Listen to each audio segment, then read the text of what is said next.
Hello and good day, ladies and gentlemen. Welcome to the King's Room, St George Leagues Club.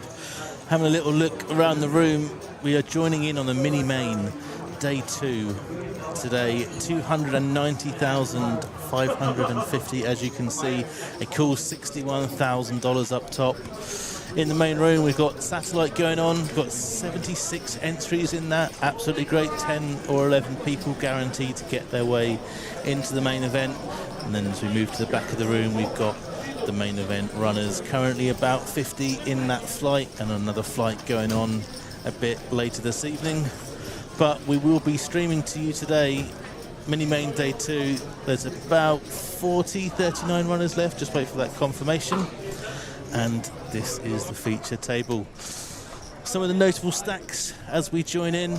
We can see Jason Habash, currently the chip leader at 35 bigs, 1.7 mil. And some other notable names in there. Liam Jihu made an appearance, bagged an absolute monster. Ling Liu also in. Joined, as ever, by our anchor for the series, Chris Waddy. Chris, how are we going, buddy?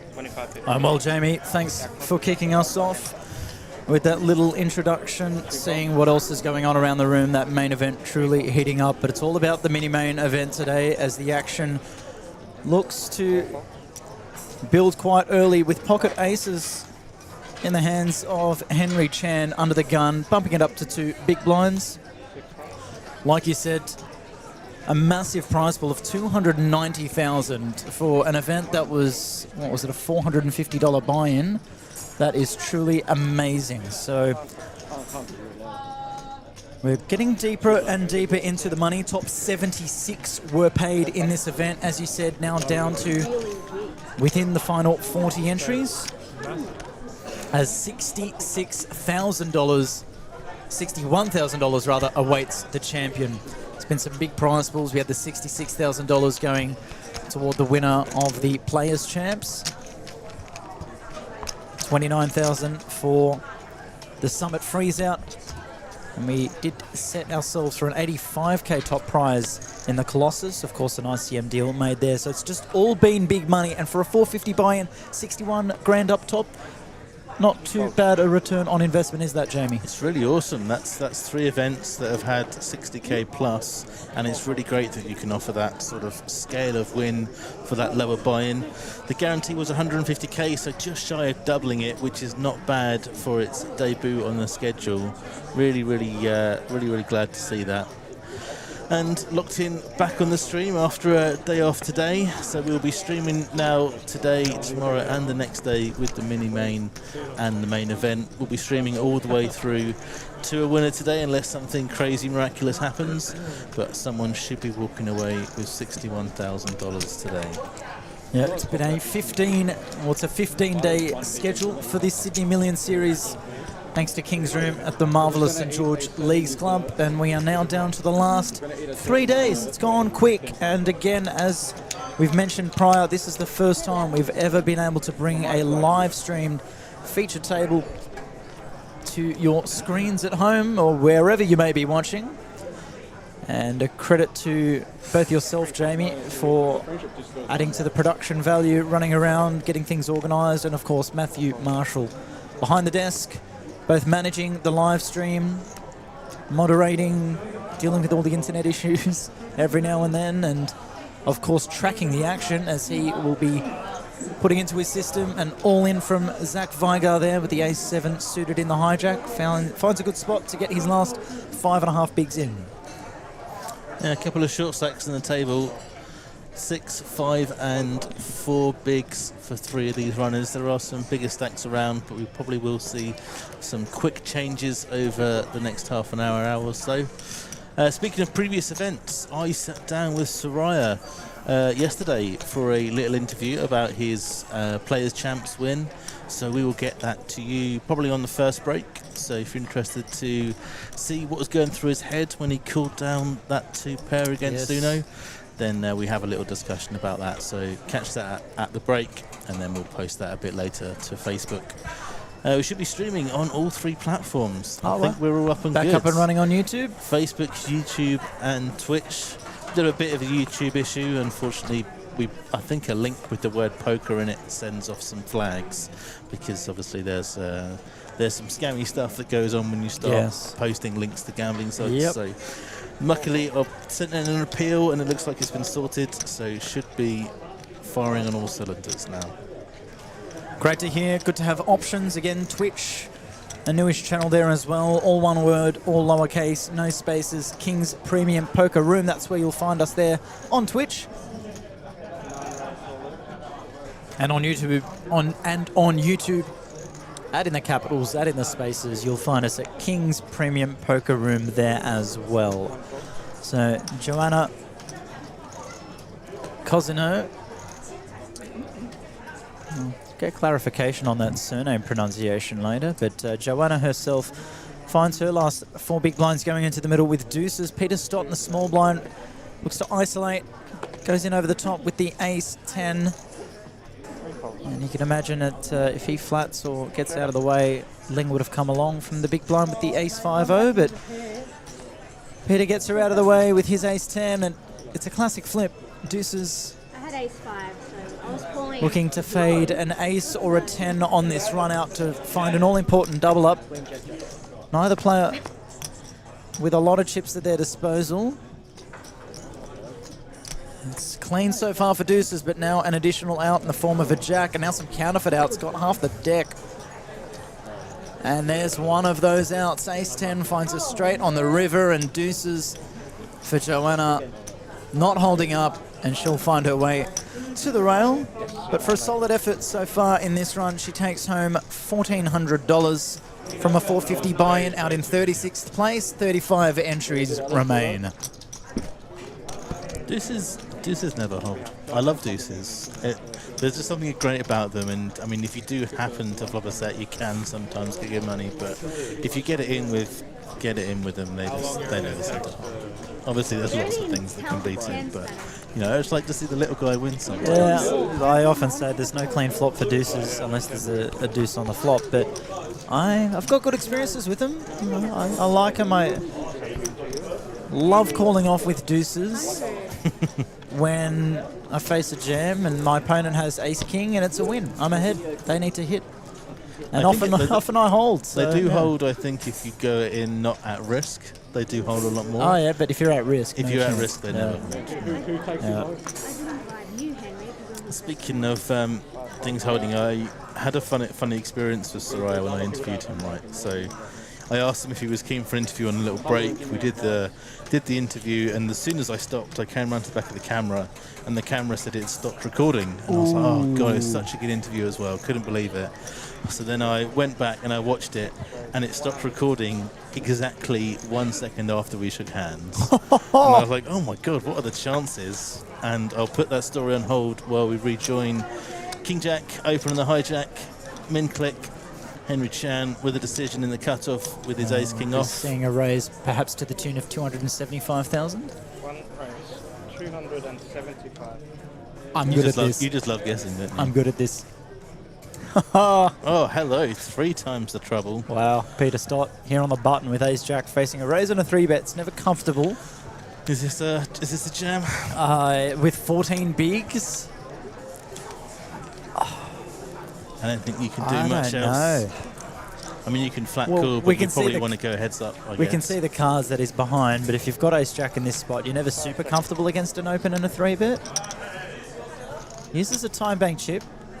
Again, very tough to fold this hand. He could get away. He could, you can flat if you're on the button occasionally, but off 14 bigs, I don't like flatting for more than a third of your stack. Yeah, no, I think it's jam or fold. Jam or fold for sure. And tough to fold in this spot. But if he finds it, I could tell you the size of the previous bet, but I don't know what Peter's going to do. He finds a fold, and it's an excellent fold at that. I think that's a good fold. I think one thing that we have seen quite a lot of on not just Kingstream, but the more accomplished players will just fold a lot more premiums in that sort of spot. Yeah, and being disciplined is definitely a good idea. Sorry, I don't like fold. I don't like having King Jack facing a 3-bet and out of position. I don't like 4-betting this hand, and I don't like flatting this hand. So no, it feels like it's going in the bin. It's a tasty price, just under that 3x as we thought, and that's why you want to be making it that sizing. It's actually a similar hand to what Chad was telling me about in the mini main right before bagging. Had King Jack, same spot, 2-bet, min click, 3-bet. He's got King Jack, but it was only on about 4.5 bigs. Wasn't sure what to do. I think it was even a 4-bet actually, but got it in and then got it in good and held and managed to get a double and ended up on a pretty decent stack in the last half an hour. Unfortunately, he didn't do too well at the start of today and didn't hang on too much. So King Jack can get there, but generally in pretty rough shape in this spot. Second time bank chip goes into the middle here. It's good that he's giving it this much thought. We can see here that he's crushed. Oh yes, it is Henry Tran, not Henry Chan. That is a good point.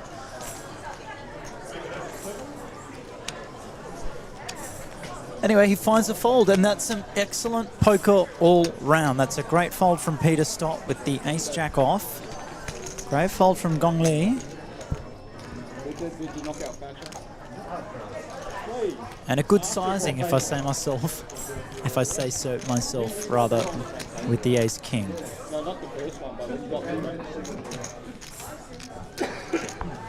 George Dang in the comments, ace-jack not good enough for Peter. A couple of players, or a couple of you commenters also pointing out the typo there for Henry, and credit to his name. We'll get that right shortly for you. Henry Tran it is. Our chip leader here on the table. The feature table at that. The first time we've ever brought you a King's Room live stream, and it's been a hell of a debut. It's been clean, it's been entertaining, it's been high production value with some cutaways to some of your great work, Jamie, seeing the reactions from a alternate perspective as it happens, and it allows our audience watching along to feel like they are in the room with us here at St George Leagues Club. Marius Demetriou opens it up from middle position with the King 10 off, and John Stephanopoulos next to him. Doesn't like how many players there are behind, doesn't like the early position raise, and does bin the King Jack as I thought he does. Obviously, as we can see, have the better hand, but as we said, too many players to act behind, and credit to an early position raise, he gets out of the way. I think we're going to see a lot of action in this first hour, pretty much all hovering around sort of 15-20 bigs bar Henry Tran. So going to be lots of decisions. Most 3-bets are going to end up being an all-in or a fold at that point.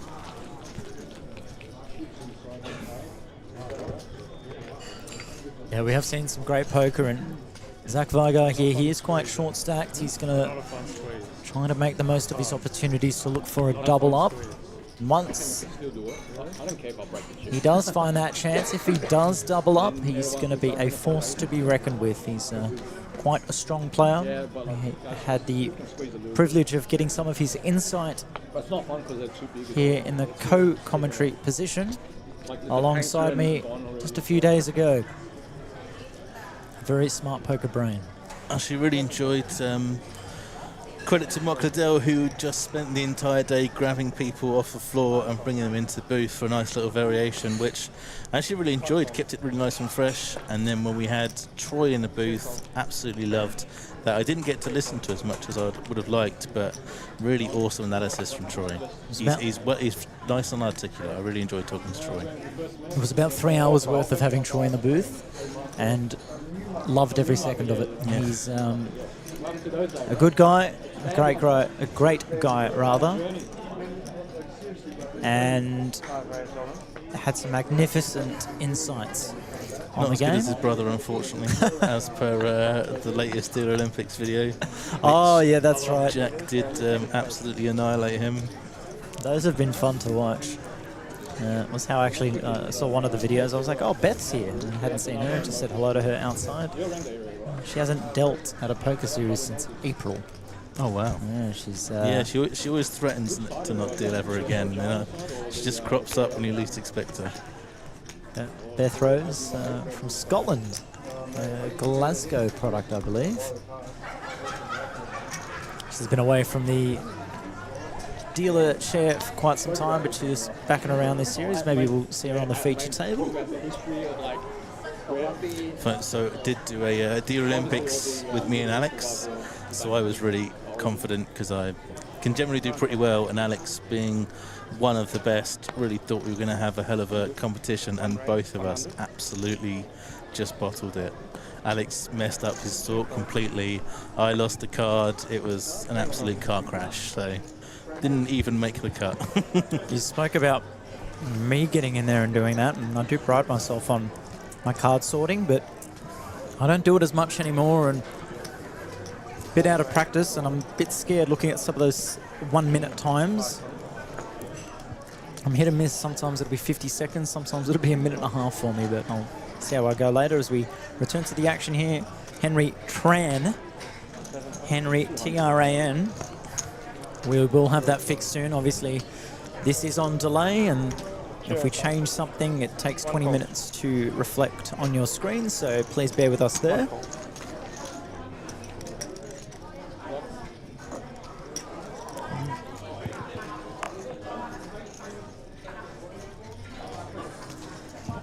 As Henry opens the ace-6 of clubs, and Jekwe Wang finds the remainder of his 4 big blinds into the middle with King Jack, and he finds the king. Now needs to fade an ace or a 9 on the river, and he will double up.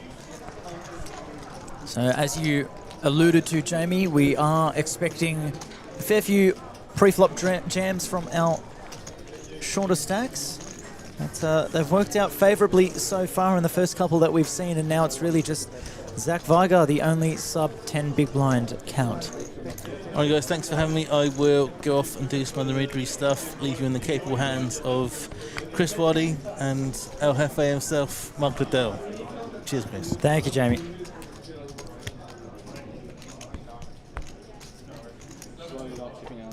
El Jefe, what an intro. The boss, the big man. The Mexicano. Good to have you back here, Mark. You've done an excellent job of bringing in some wonderfully insightful guests over the last few days. Enjoyed a day off from the stream yesterday. You have a good day off? You stay out of trouble? I managed to spend a lot of the day working with removalists and helping my girlfriend move from her current flatmate situation house into a nice new apartment. So she's happy to... So a few brownie points? A few brownie points indeed, absolutely. She's allowed me to work for the next couple of days. Well, I thank her for that, so that's good. She's very happy. Moved to my end of Sydney, around the Hills District. There's a few new apartment blocks going up there, and she's right next to a metro, right near a shopping centre. It is all happy days, and she might be tuning in at one point, so I'll say hello to her when she's listening in live, as there's many of you also tuning in. Like we said, we are on YouTube and Twitch currently as well. George there pointing out we've just got Henry Chan written instead of Henry Tran. Matt's going to fix that up for us. George saying his sick haircut also changed his surname. Can happen sometimes. Pretty hard to miss young Henry, obviously one of the regulars of the room. Mr. Strategy himself, he's always looking around to see what's the next table to bust, where's the next seat available, where's the weak spot. I'm sure he'll be doing that on this stream table. I don't think he'll be looking too much about ladders or trying to find pay jumps. With 31 big blinds and the table chip lead, he's going to make everyone else worry about that. He's going to be applying pressure, and he's got the hands to do it. Bumps it up with 8s. Ooh, and Peter Stott here finds queens, and with 14 big blinds, I don't think there's any other choice except to jam. If it was kings or aces, maybe we could find a clicky kind of raise size, but no, we're going for it. I think it just goes all in the middle with queens. Needs protection, could be up against a variety of ace high holdings. 2 raise, 290, 290. Ooh, he does go the clicky. Shows what a good read I've just made, Yeah. but no, he wants the value. Yep. Again, he leaves himself 5 hole. barely 8.5 bigs behind. I think if it's jacks or lower, we find a rip there. No, it's a fair call. Now, Eden on the button could be tempted to go set mining, but facing a raise and a 3-bet from early position, threes don't look so great, and I imagine he slides this into the mark, which he does. 7 hole. And we'll see if the big blind's got anything to work with here. John Stephanopoulos, not quite. And Henry Tran now, does he decide to go set mining, defend his open, or go for the aggressive route against the short stack, stick it in? And if you're Henry here, you might be aware that if a player does have ace-king, ace-queen, those kind of 3-bettable hands that are 14 bigs, they want more protection and might just find jams. So his hopes of being up against just 2 higher cards are diminished. And I think he's taken that into account when he faces a 3-bet like that from a small bet. He's looking at overpairs a lot of the time and finds a very good fold, I think. Yeah, excellent fold. There's also a little bit of history there with Peter. He knows he's on the tighter side of things, so his range, his 8s are really, at best, he's flipping. Nicholas Lee here joining us in the comments. Henry Tran runs so bad. Henry will find the fold. And for the first time in my time commentating throughout the week, this is the first time I haven't seen Nicholas run deep in a tournament. He ran deep in the Colossus, ran in 3rd place, $37,000, ran deep in the Players' Champs, and made an appearance again at the back end of the... The guy's a machine. How dare he not run mental deep on bank. his Ran home deep in the ground? Summit freeze out, that's right. So, that's Henry, a glad machine. to have you joining us in the comments, and if you'd like, we'd love to have you join us in the commentary box. Highly respected player around the room. And with the runs on the board to back it up, we'd love to have some of your insight. If you feel like getting behind the mic, we'd love to have you, Nicholas, sorry, talking about Henry, of course. John Stephanopoulos in the small blind. Ace-4 finds a blind-on-blind opportunity to stick all the chips in the middle, and Henry's not going to be loving that with King-4 suited. It's a pretty hand, not bad out of the big blind, and could be ahead of some small blind shoves, but depends on how light he believes John is doing this. And I don't think it's going to be worth the 12 big blinds. And so I imagine Henry will think about it for a moment, but relinquish his cards.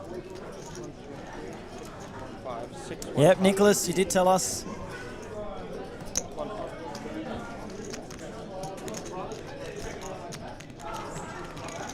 What was that? Club.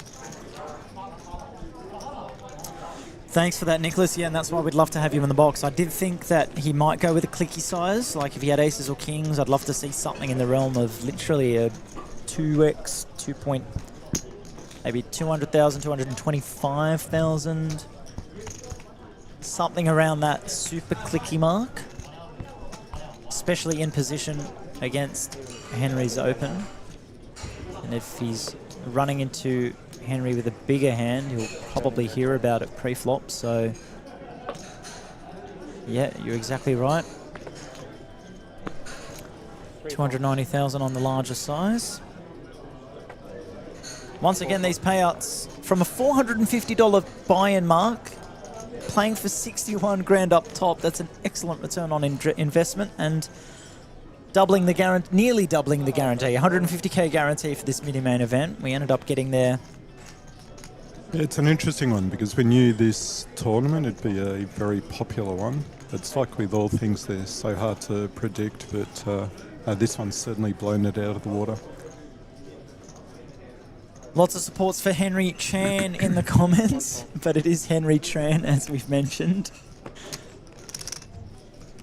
Feel bad sometimes you see a typo and it becomes a player's new persona, a new nickname, some say. Thanks for your insight, Nicholas. So yeah, he says he would love to join us in the commentary box. If he busts the main tomorrow, I will join. Well, it's a win-win situation. Either you run deep in the main, or you join us in the com box, and everyone has the pleasure of hearing your insights. So sounds good. Come and see us if the opportunity arises. Otherwise, we hope to be commentating your play as you hopefully find another deep run. Good luck in the main tomorrow, Nicholas. Alex Hansen, your feature table dealer, an absolute workhorse. No rest at all for that man. He's been here every single day since he arrived from another series, so it's all back-to-back work for many of these dealers. Not so pretty hands being woken up with so far. Getting Kim from the low jack with ace-9 off, giving this one some thought.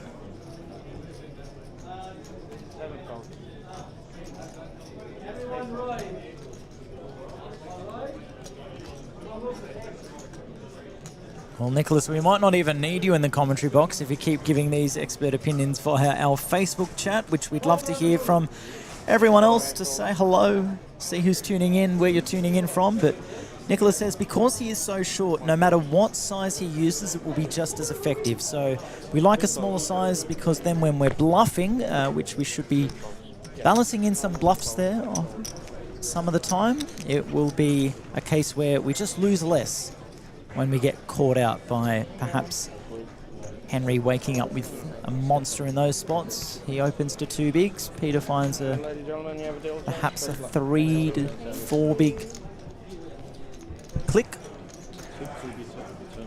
And if As Henry's we got have it, a dealer change, so we've got lots of action happening in the background. We currently have a 10-seed guarantee main event, which is nearing towards the end. We've got the Iron Throne happening for 350. Got the Big Freeze starting, or actually just started. $600 event. We've got another main event flight starting at 5, and of course the crazy PLO 456. What could possibly go wrong in that go? we might need to make, we hope this mini main finishes up in less than 2 hours so that we can start streaming the PLO 456. Can you just imagine? It'd be all in after all in. I don't know if there's someone on the planet, actually there probably would be, but I'd love to find out who in this room would qualify as an expert commentator for 6-card PLO. Who would you be backing? Oh, wow. Only one thing for certain, it's certainly not me. It's not me either, Mark, so that's 2 things for certain. We'll go on a scouting trip. Yeah. I think if there is anyone that's an expert at PLO 45 or the PLO 6 rather, they won't be here in the commentary box, they'll be playing the PLO 456. So we've got Peter on the dealer button. For sure he's going to be raising. It's just a matter of working out what his sizing is here. I don't see anything other than 2x being... Couldn't agree with you more. I go, just a clean raise to 100,000. 125. 125, okay, goes a touch above 2x, goes 2.5. 3, 4.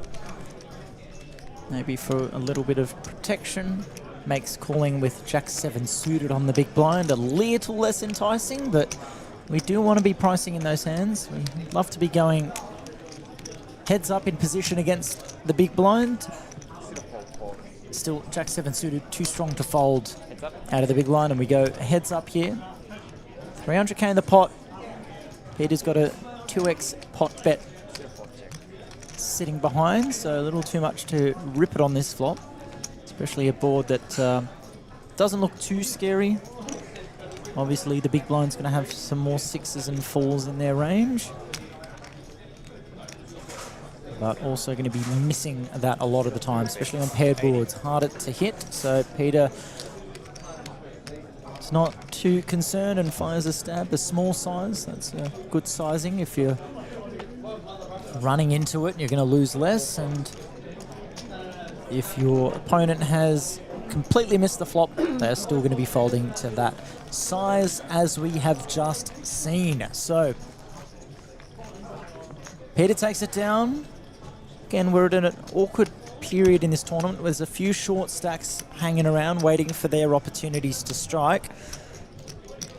And as you can see at the top of your screen, 33 players remaining. Everyone at this point has locked up $1,400. Once we hit top 27, it's a $300 pay jump to $1,700. So you can make a lot of money just by folding in this tournament. Letting others bust around you is all it takes to keep your chips in play and work your way up those pay jump amounts.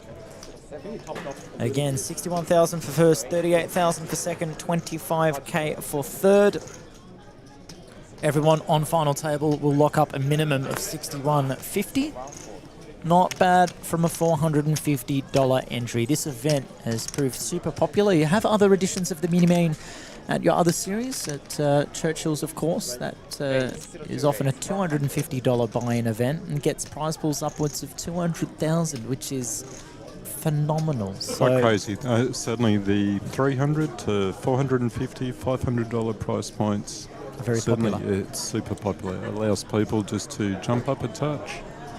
And the bigger players, there's plenty of value there to come in and play, so it's a win-win. Gets a mix of both. It's those that often play smaller buy-ins, like small, might see this event with its incredible structure.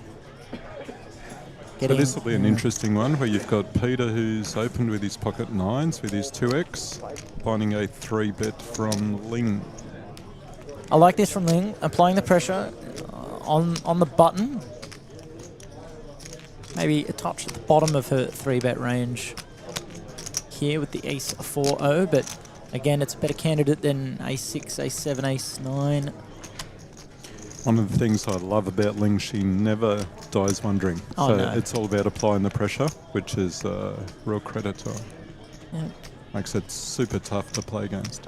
And Peter's not comfortable here with the 9, so again, maybe he knows against a wider button raising range, he's happy to stick in his last 20 bigs with the 9s, and we can see here it's a good shove. Ling cannot call, but just unfortunate timing from Hertz, a play that might otherwise put some people in a rough spot. And again, it's better to do it with the ace-4 than the ace-6 kind of hand, as you can still make a wheel, bottom end straight. Not quite that time. Peter gets it through. Cheeky smile from Ling there. That one backfiring. She had a go. She had a go, absolutely. And with the stack that she's got, she can afford to put some pressure on. Tell you what, we've got an all-star cast coming onto the stream. We've got young Chad. Chad Toby watching. Giles. Toby Giles watching. We Nicholas had Lee leaving some Noel comments. around the place. There he is. Cast of champions. Yeah, lads, here's the secret. Peter and Henry played a home game with us last night. They know each other's Home game. games.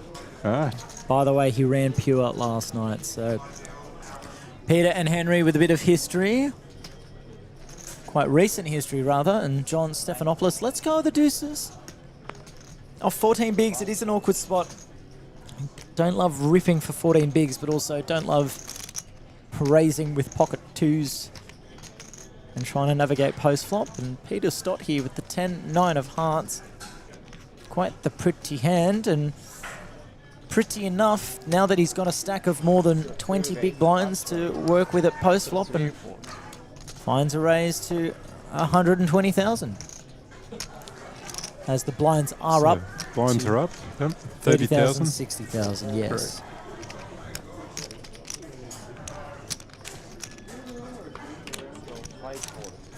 Zach in the small blind. Not good enough for his last 6 bigs to go in the middle. And Gong Li Li with the king 4 of hearts. Easy defend, suited king.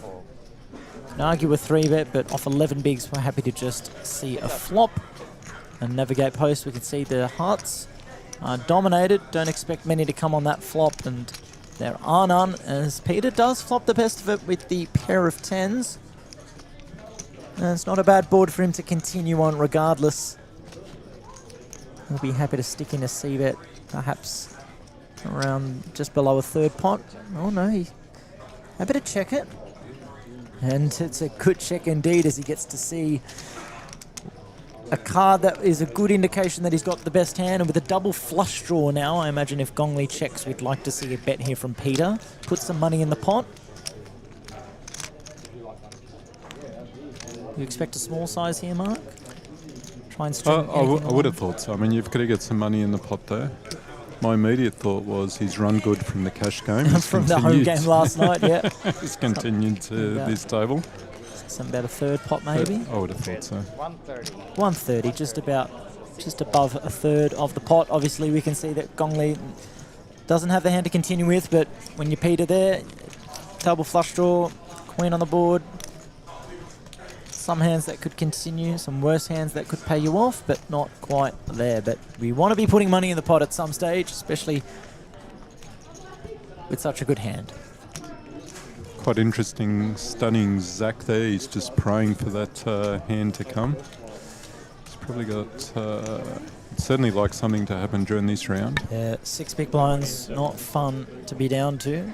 No, but if there's one guy who can get out of this spot, that's he's definitely the man. 840.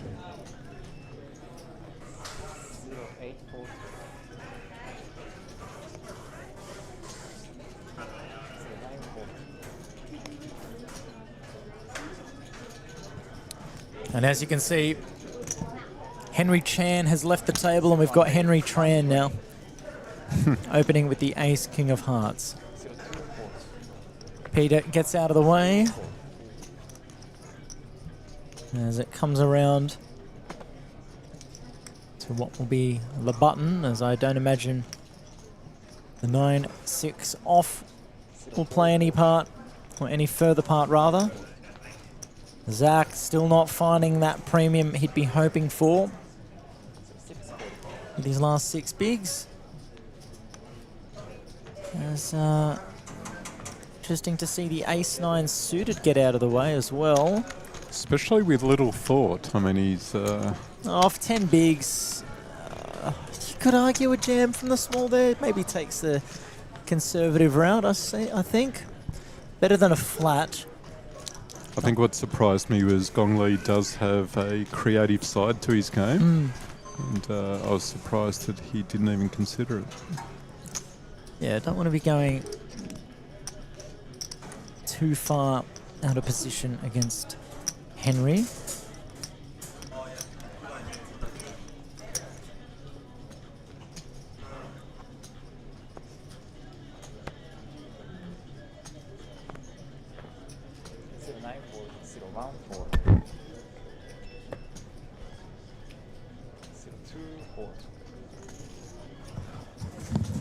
Ling here, this time it's not ace-4-0, it is ace-king suited.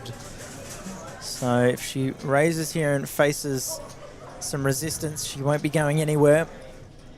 Ace-king of diamonds from the low jack. And we expect to see off 11 bigs. Yeah, the standard play. Going a jam. Just realised that she lost a little bit in that previous altercation with Peter, so she's down to the shove zone. No customers as yet. Ooh, ace-5 suited for Gong Li again, straight in the bin, which is fair enough.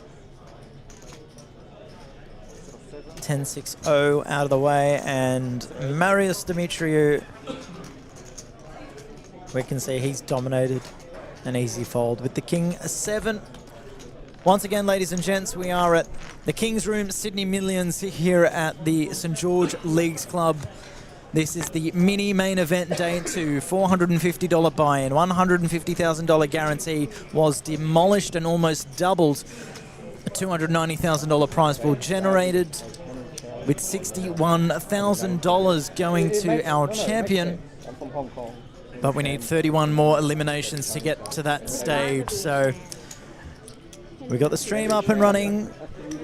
We've got an interesting dynamic with a few short stacks, just looking to get the chips in. Definitely some other big stacks around the room. So we are excited to see the cream rise to the top in this one. For, as I said, a $61,000 top prize.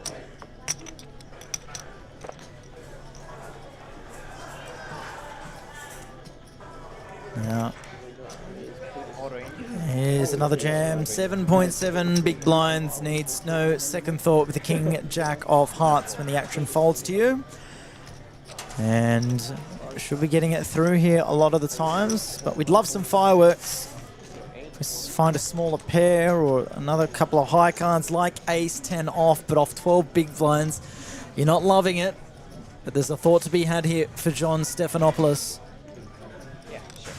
He's double checking the count now. He's got 720,000. It will cost him 460,000 of those chips 460. to see 5 cards run out in the middle of the board. He's got to be thinking here what kind of range of hands are being shoved here with 7.7 bigs. Can I beat much of it with ace 10? Let's have a think about it with the time bank. There's also a little bit of history between these two players from the previous tables this morning that I witnessed. No doubt that Zeki's range would be on the wider side. Yeah, are we seeing, you've got to think, if you've got ace 10 here, you're getting shoves here from ace 5 suited perhaps for the last 7 bigs. Ace 9 suited could be doing, any suited ace could be getting in here. A lot of king, queen, king, jack, so he's validated to see he's correct in making the call for now, but with 5 cards to come, nothing is certain. Those percentages taking into account folded cards and an ace in the window looks as good as it gets for ace 10 and John Stephanopoulos. Having your opponent drawing to 2% with a turn and river to come is always nice, and we'll lose Jacqui, perhaps. Very well played. So on the outside tables, we've got roughly 30 odd people left. There's certainly some interesting names that are left. We still have the ever reliable Mr. Thatcher on the outside tables. Nick Woodhams, Sean Zammit. Got a cast of thousands here. Karam Bal, who's had a very strong series so far. Who else have we got? Josh Baraba. So these people are all ready to pounce onto this feature table. And Liam Jehu as well, one of the top counts there you amongst the remaining players. Super dangerous player. So with that, I'm going to say adios, amigos, for a little bit. I'm going to pass you on to the great Adam Burke. One of the things I can guarantee you with Burke is that he's going to entertain you with a couple of good stories and a good laugh. Thank you, El Jefe. As we get the changeover, Berkey himself.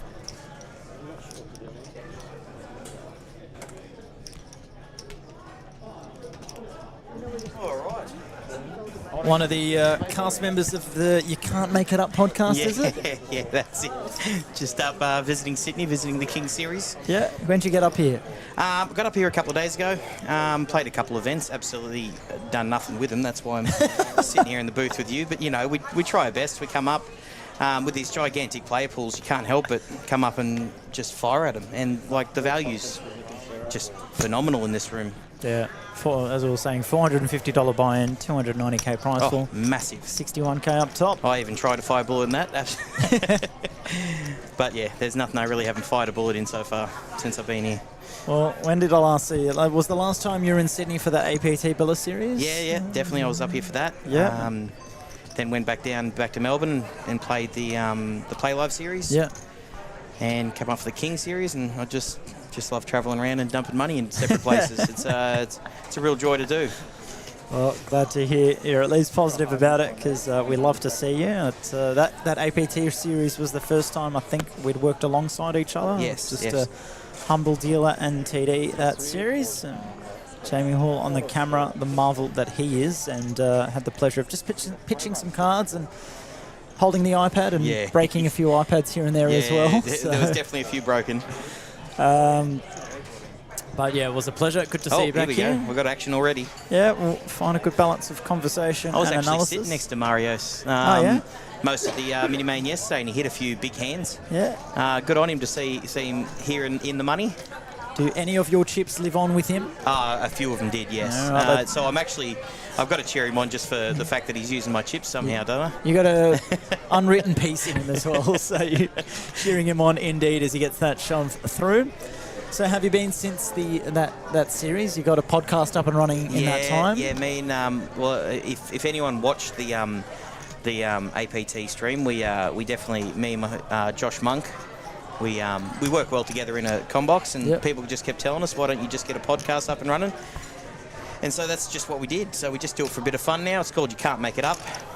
It's just getting a lot of interesting people, a lot from the poker scene, to come on and just regale us with stories that are just so unbelievable but true. Yeah, as you said, you can't make it up. There's been a few things that we've seen here in the stream that you think you can't make up. We had Royal Flush as the winning hand the other night. Can't make it up. Jeez, on stream too. On stream, Do you know how hard they are to find on stream? they are difficult. They're difficult to find on stream or not. We both, I think, imagine the both of us see a lot of poker hands, and I mentioned this when it happened. I see thousands of hands a year, probably more, and I'll be lucky if I see a Royal Flush more than once a year, to be honest. I've got to believe I'm one of the very, very lucky people. I've been playing poker a long time, I'd say up around the 20-year mark, but I think I've had about 9 Royal Flushes in my time. I think I've had... Oh, speaking of, here we go. Just Speaking of a Royal Flush... Peter, he can't get it. He can't get but it. I'm just saying, like, he's get the Royal Flush cards, you know. You're 40% of the way there. It's always the excitement. Ace King in the small blind as well. Jamie reckons it's the first televised Royal Flush as a winning hand. Well, it's not going to be a losing hand. Let's just be honest here. I mean, if it's a Royal Flush, it's going to be a winning hand. Well, First televised one. Okay. Here's Jamie's reply. Tournament winner, yeah. Yeah, tournament winning hand. You know, okay, to there win you a go. tournament. Oh, to win a tournament. Okay. Sorry. That makes more sense. I was just like, I mean... That's what I meant by yeah. winning hand. Sorry, when I said winning hand, like when you think of the winning hand, I think of the final hand. So, anyway, thank you for that one, Jamie, clarifying it. I think that's what I meant when I said it. I meant tournament winning hand, but I said... Yeah. That's okay. That's what we're here for. Yeah. Bit of fun. But it was bit of also a banter. good call. Yeah, it's not going to be a losing, and that's pretty funny.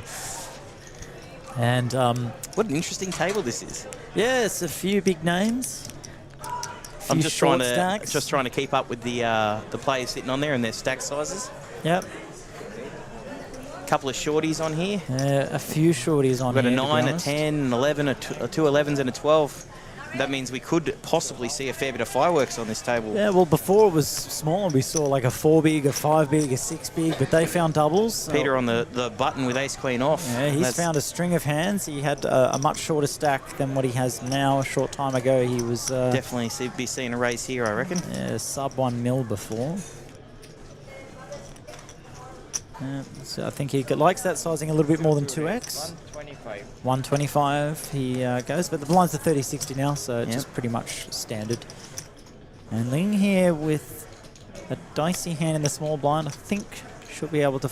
Oh, she's off 11 that's bigs. what I mean. It's 11 I feel like this bigs, might be yeah. a jam here. I was Yeah, about to say she that could find a sounds- fold, but with 11 bigs, a button open as well, you can't give too much It's just, credit. it's just unfortunate when you run into that. Yeah, Especially with the button open. You can probably get away from it from an earlier position, but yeah. when you see an ace and 11 bigs and a raise from the big from the From the button, you know you're up against a lot of Yeah. wider hands, so she needs some help here. Some backdoor straight outs, some backdoor spade outs. Oh, There's an 8. 8 on the turn. And Ling gets a double. Ling gets the double up. That's huge. She's had to spike it. Had to hit. Yeah, she got into an unfortunate spot there, but got lucky to get out of it. But, you know... Unlucky to find yourself Yeah. in that position in the first place. Correct. So when you... But, I mean, good on her. She's found the 8, and she'll get a full double up here. Which, and I'm telling you, once you get up to 22, 23 bigs in this thing, you can actually do some damage. It is Just more than game on. People underestimate how big 20 blinds is in these later parts You of the could even tournament. go smaller than that. Playing off 15 or 16 is still... Well, I'm always happy to go into day twos. Like I played a tournament down in Play Live where I went into day 2 with 12 bigs, and I was comfortable with that, and I ended up getting 3rd in the tournament. There we go. How long were the blind... Or what was the blind structure like on the day 2 of the They were tournament? actually really nice, surprisingly, for a $400 tournament. Yeah? Yeah, no, 25, 30 minutes? I think there were... I want to say 30. I want to say 30. Especially in those events where you find a bag maybe with 15, 16 bigs, but knowing you're coming back onto a day 2 where they go from 45-minute levels into 60-minute levels, or perhaps there's a blind rollback, or they repeat a level. Yeah, like they're always great when they do that. But I mean, like the value you get out of these tournaments that a lot of places are putting on, for $400, $450, and the great playability that you get going into, you know, day twos, and the lack of urgency that you actually really need to show. You can show a lot of patience at the start of these tournaments, but and it's really good to see because it's very, very player friendly. You're getting a premium product in terms of the structure and the experience for a price point that would usually charge you over $1,000, but for players to get that at that $400 range, and here this $450 price point to get half an hour levels, deep structure. And I like my mini mains to be around the 400 to 600 mark. I think they're a great price point for mini mains. And the main event, obviously, just we love firing into that multiple times, don't we? Yeah. Don't worry. Once I'm done on the commentary box, I'm going to go fire again in the next the next flight because there's just so much value in it. Like they put a 750k guarantee on this main event. When their record prize pool is up that and 730, so they've added in more flights, but they'll get there and probably smash it. Here we go again from Ling putting pressure on the table on the button, jamming 25 bigs with ace 10. Which is fair enough because you got a big blind with only 8 bigs. So that is correct, but runs into queens. Can she spike an ace here? But again, her tournament life not at risk. It is Gong Li's. We're going to hold with queen. And there's an ace on the flop. Window. Ace in the window. Ace I mean, in the window. When it's your time to run good, you just got to avoid the queen. Yeah, I was going to say you can't. When it's your time to run good, man, it's your time to run good. You're saying when it's your time to run good. I was like, the river hasn't come out yet. You can't be saying that. But of course, she holds. Unlucky for Gong Li. That's a rough way to go. Finds a dream spot. Started losing a couple of players now with the short stacks. Yeah. Now Ling has gone from the brink of elimination. Went from 11 bigs to 36 in 2 hands. Good on. Chip leader. It's a good on Table chip leader. Just like that. Now Zach's filling the pinch right behind at 6.5 bigs. He's been around that for a while. He's shown patience, but again, it's easy to show patience when you're not waking up with a hand, and he's not woken up with a hand. But the moment he does, we know he'll be looking to find a double, and if he finds that double, then watch out everyone else. Yeah, patience is really key when you've got short stacks in these. It's very easy to get caught up seeing a mid-range hand and wanting to jam for no extra equity value other than just to pick up the blinds. You got to really show your patience in these, but in saying that, you can't wait for too long until the big blind starts chewing at it and you're sitting there with like 3 big blinds. Absolutely. Oh, Mario's, all in with his 12 big blinds. He's seen the ace, 7 suited, decides to jam it under the gun. Yep, remaining 12 bigs, almost bottom of the range, perhaps. Oh, and Ling, she's woken.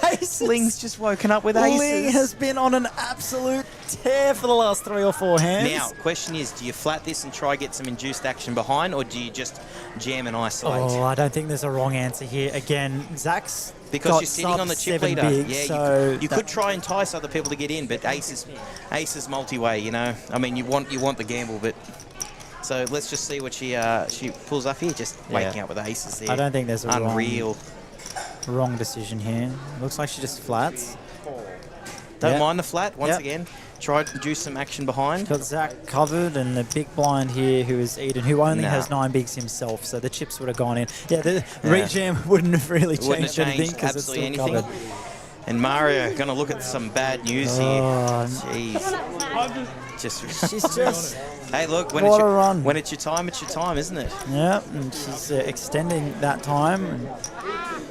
Oh, there's a 7 in the win. Oh, my God! Is that 2 sevens? It is 2 sevens. Oh!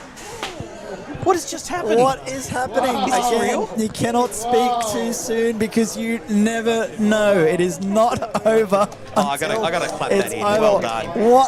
What is? This is great. This is great streaming.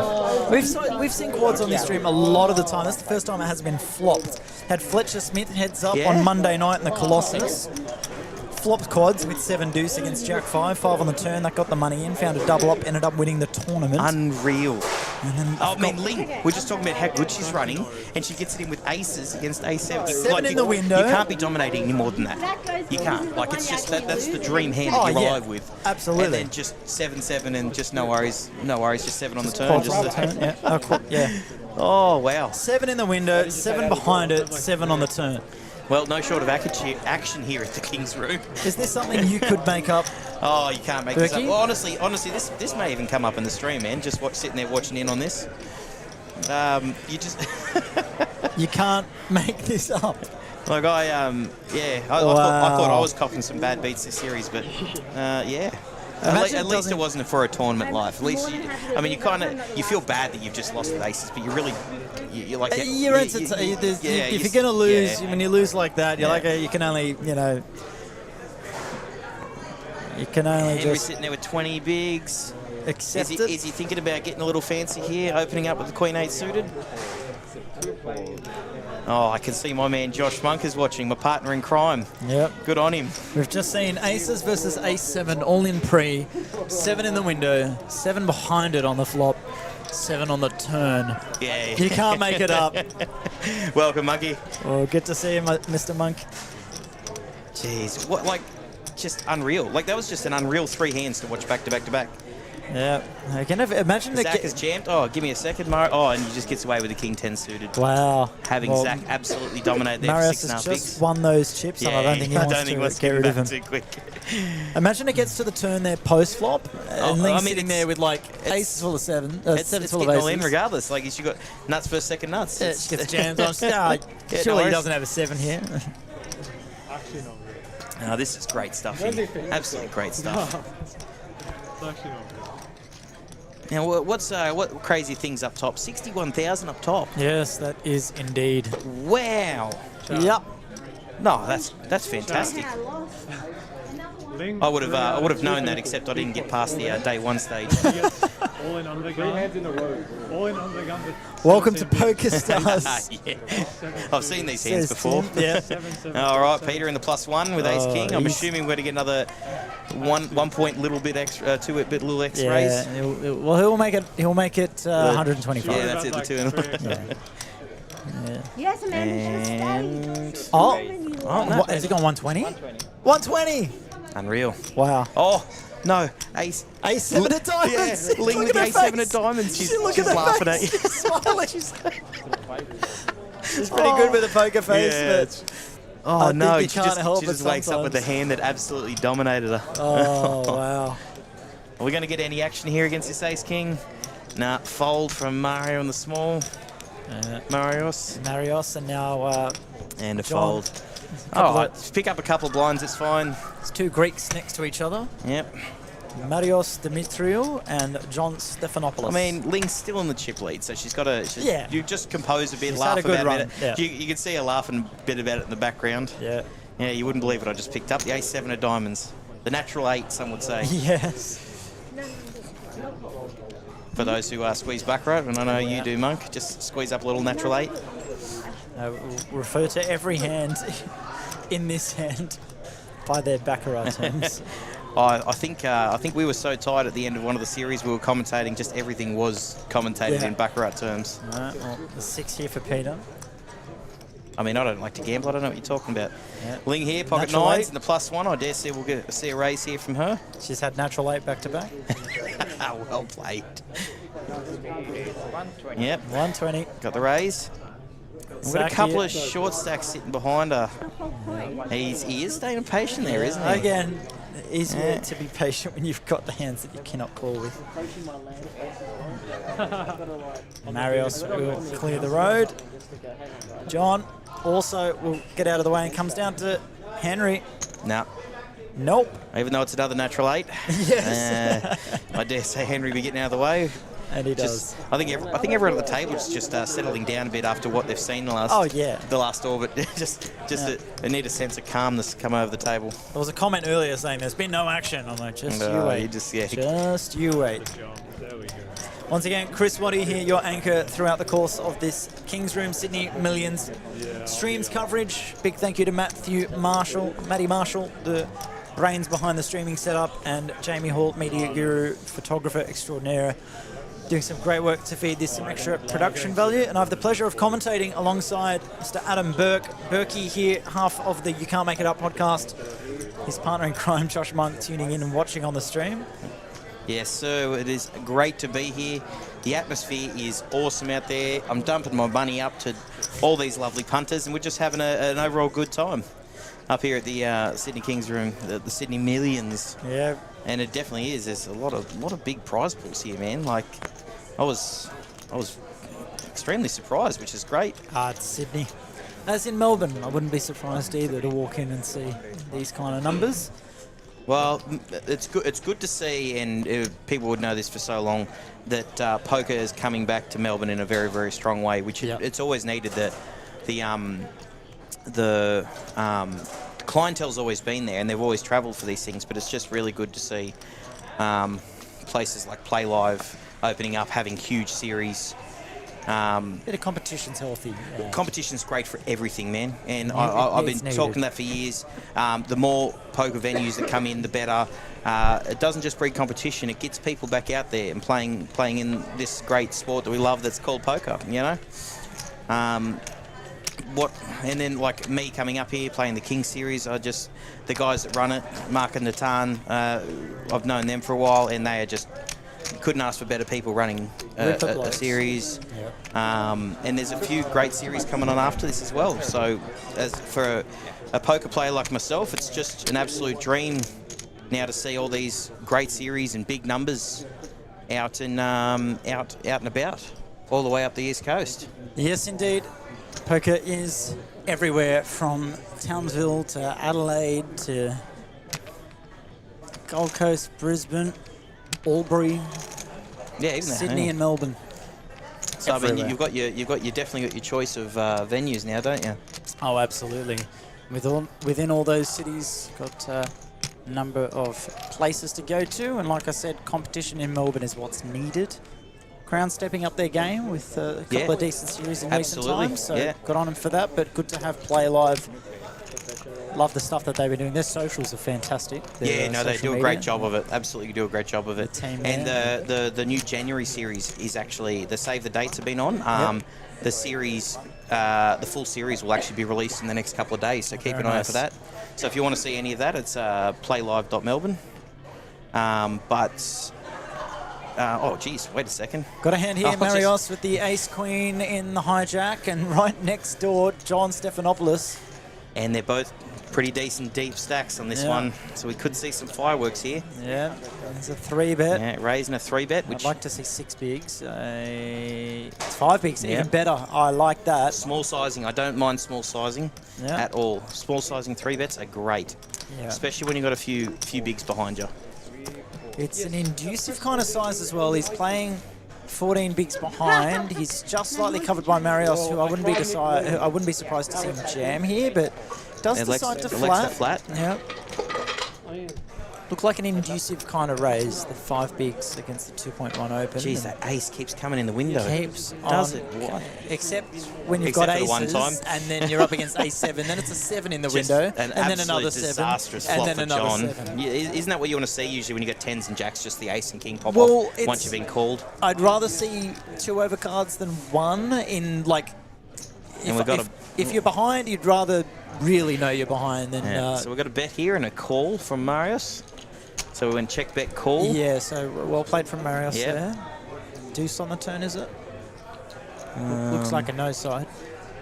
Deuce or a 3. Do love a no side. Yeah, deuce, good call. I've got my mixed games eyes on. All I see is a doogie on the board. Love a bit of a doogie. It's a rainbow flop and turn. Check. On the river. Again, this board just gets worse and worse for 10s. It does. I don't think he's got many 9s to And be worried Mario about. would not be like that board paired there, because any ace now chops it with the king on the board. So I dare... It's the 3rd time. Yeah. Wow. It's probably... I think 10s has to take... I don't know what showdown he's got, but also I don't know what better hands he's getting to fold here. Exactly. So I'd like to see a check back, and he does. A very check reluctant back. check back, and Marius will see the good news with the ace. Again, it's a matter of not getting better to fold. So if you bet there, I don't think you're getting Marius to fold there with an and ace. not getting worse to call. Yeah. So It was a good check though, because once, like any ace, you know, now chops. So Yep. you're only getting called and jammed by better. So I mean, it's good just to check call down probably. And Marius picks up some much needed chips for him. What does it put him up to? 33 bigs. Oh, That's ooh, piles. That's piles. and that is chip lead at this table with Yeah, that pot. absolutely. So the A7 for him. Yeah, you'll boil this entire tournament down to one thing. And the amount of times I see someone get sick hands like that when they're all in to go on to win tournaments. Because a lot of stories happen that way, so like just keep an eye out for it. And Fletcher made quads with the 7 deuce. And went on to win the Colossus. They're crazy out there, these hands. It's like these cards don't exist anywhere. You just sit there and you're just like, every time, like I've been playing poker for 20 years, every time I turn around and I see a beat like that, and you're just like, is this real life? Yep.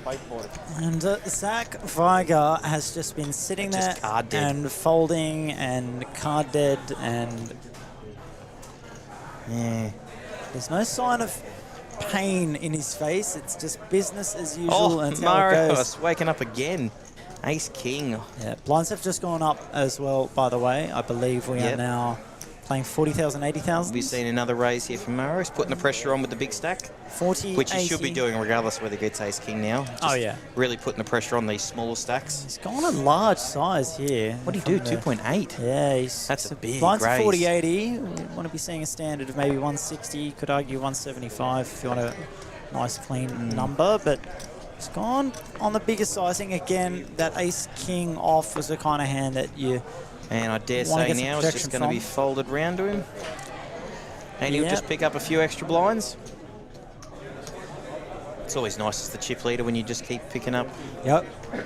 Well, Oh, no longer the chip leader because Yeah, we have okay. a new addition to the table just been moved over. Abraham. Abraham Hatum. Ling there getting playful with her rail. Oh no, 1.4. All right, let's see what kind of fireworks is left to come. Yeah, for 'Cause I me, dare stay with a couple of 6 big blind stacks and a 10 big blind stacks.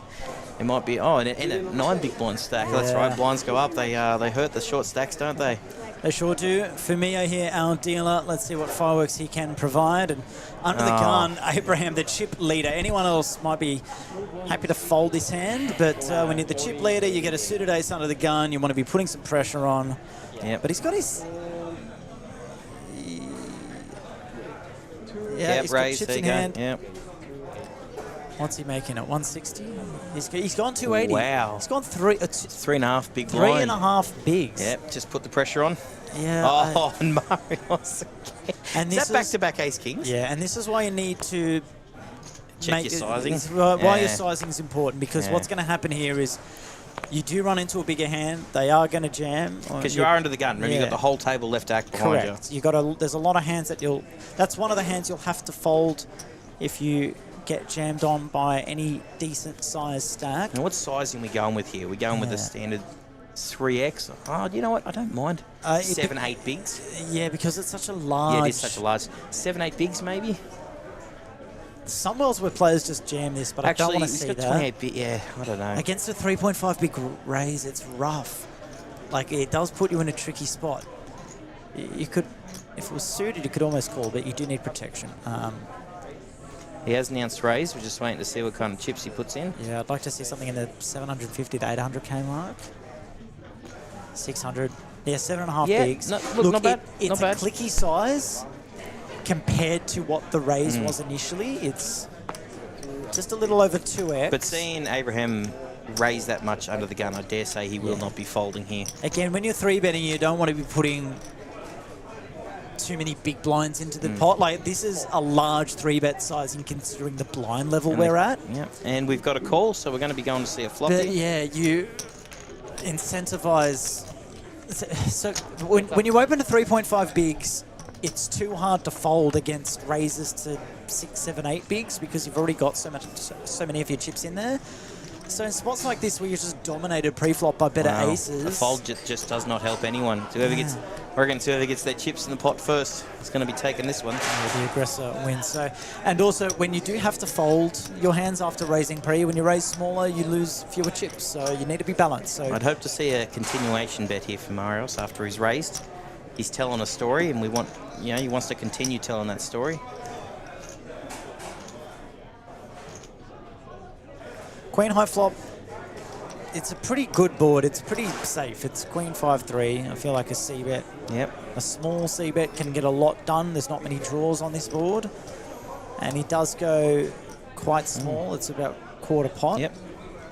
Literally exactly quarter pot. That's a very good bet. 350,000 into 1.4 million. And Abraham sitting there with no hearts. It's a Badugi flop. No heart to be seen. No connectivity.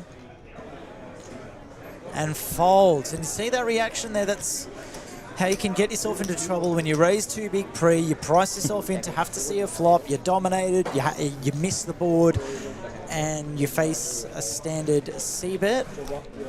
Not much more you can do. Nah. So he's just lost 7.5 bigs, which is A lot. at this Yeah, stage. that's about a quarter of his stack, wasn't it? Yeah. So again, Oh, well. could have been helped. Well, I'd like to sit here and judge people, but he's sitting there in the cash in this event, and I'm sitting here doing commentaries. Yeah. So I can't be too hush on the Yeah, bloke. that's okay. But we can be analytical. We can point out that because the two big blind raise is standard and is most common, and it's for a reason. And so when people deviate from that, there might be different reasons. There's player tendencies you could be reading into. You could be targeting a certain big blind by making it a certain size, but there's a reason why you don't see it all the time, or you don't see it that much, and it's because of that kind of hand just then that we saw. That's a demo. That's why you want to be raising smaller pre-flop, otherwise you just get yourself into trouble.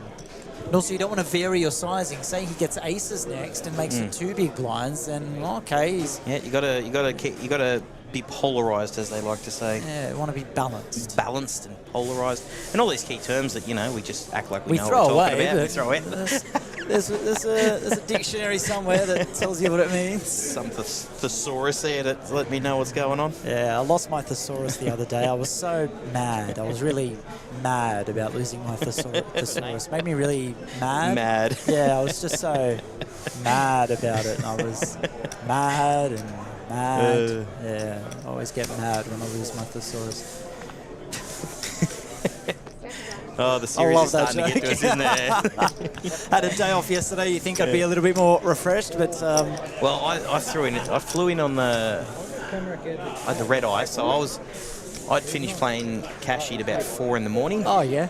I had a flight at 6. I was here by 8:30. Oh, fun. Couldn't check into my place. Oh, So it's no. the first thing I do. I go to breakfast. I wait till noon, and I buy into the 7:50. And I was the first player out of that event. I can't even recall no. hands that I played. I'm just sitting there with my head and like, what am I doing? What are you doing? Well, you're better off here for the time being if you're in that Oh state. no! Last night, man, I went back after the busting and got a solid 12 hours sleep, and I'm fresh here today. Oh, very And nice. still playing the same way, but 60-second call. Main event feel flight better 8, about take it. your seat. But I feel much 60-second better about call. it. Back to the Zach Viger update. Finally finds an opportunity to jam, gets the king jack off, gets it through.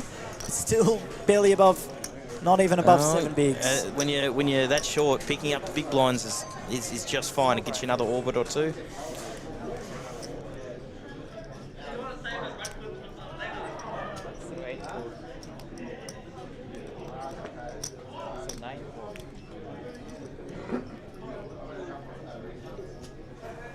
Henry here. Gun +2 with the king jack O. 30-second call. Take your Haven't seat. seen too much from him.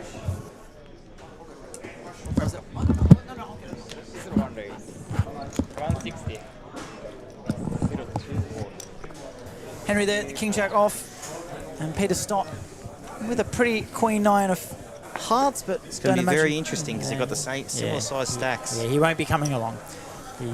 He's folding. Ling with Alright, all offsuit back plays in the ace. main event. Folding around, folding around, big blind. Oh, Abraham's thinking about this. Well, he's seen a sizing that isn't 3.5x and thought, oh, I'm priced in. No, he folds. Good on him. Sorry, that was a bit harsh, perhaps. He really looked like he was about to come along. I was like, you know what, 10-4 suited, you can flop a flush. But it was suited. It was suited. Suited. Not a great baccarat hand or blackjack hand, and not a great poker hand. Mario's here with the $3 million chip stack. Factor. Has a lot of the table covered well. He's played well, Marios. He's got in interesting spots. He just plugging along now. Hopefully, I'd like to see him with that kind of chip stack and a lot of small stacks put some pressure on. But yeah, there's a very interesting table here. Sorry, my partner in crime just went to grab a bottle of water, so I'm just gonna scat myself here for a little bit, see what we can drum up.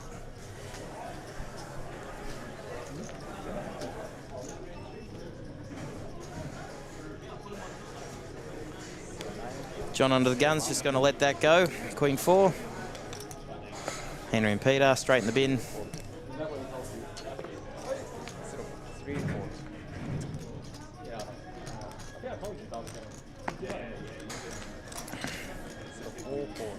All right, we've got the 10-jack suited. Zach 9-6 in the bin.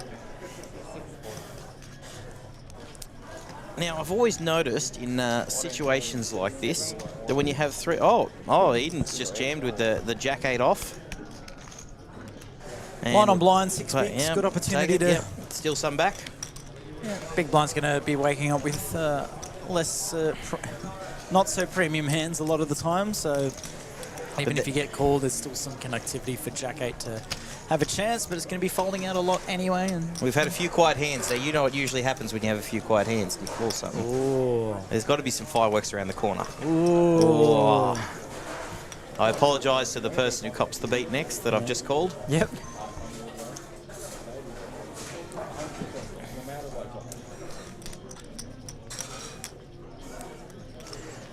What do we got here with some chip stacks? We've got Kim with the 6.3, Zach still floating around that 6.8, John with 8.8 bigs, Henry here with 17 bigs, sitting under the guns, going to put the raise in. I mean, it's no A7 of diamonds, but I guess he'll just take it.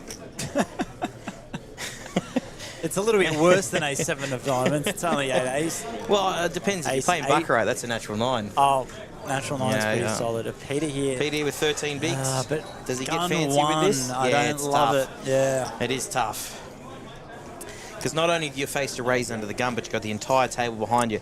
And precisely. Broadway cards, I think he's just done the right thing. Yep. Oh, Ling. Ling. And now we've seen Ling get fancy with ace-10 and stuff. No, okay. Again, same reasoning behind the king queen. Absolutely. That under the gun is Too very, many very players strong. Behind. Plus, the under the gun raise always shows very, very good strength. Yeah. Zach with some more garbage that he can throw in the bin. Again, Ling's kind of handcuffed there with a stack of 18 bigs. If he bumps it up to 5 or 6, she's got a third of her stack in the middle. And well, she's only got 2 options there against under the gun. It's, you know, jam or fold. And against under the gun, you're not feeling great with your range again with that ace-10. Wow, this is actually going to get through. Well, Queen 7 suited might defend. I'd like to see defend here from Queen 7 suited. He's only got 6.8. Yeah. Like, oh. It's like, yeah. He's not liking life here. If you had 7 or 8 bigs, I'd be happy to peel a flop and evaluate from there. I think I'd be more comfortable with 10, but yeah. Yeah, it does fold. It's reluctant, but with that many bigs, you just got to hand it over. When you've got a big blind plus an ante in there, you're still, even off short stacks, incentivized to peel a flop, but it's just too short. Like, honestly, off 8 or 9 bigs, I'd be happy defending there. Yeah. Still got... Well, your defending range against a raise is quite large in the big blind. Yeah. Maybe not as wide as an under the gun raise, but if you're facing a button raise, your defending range, your defending raise is huge. Yeah.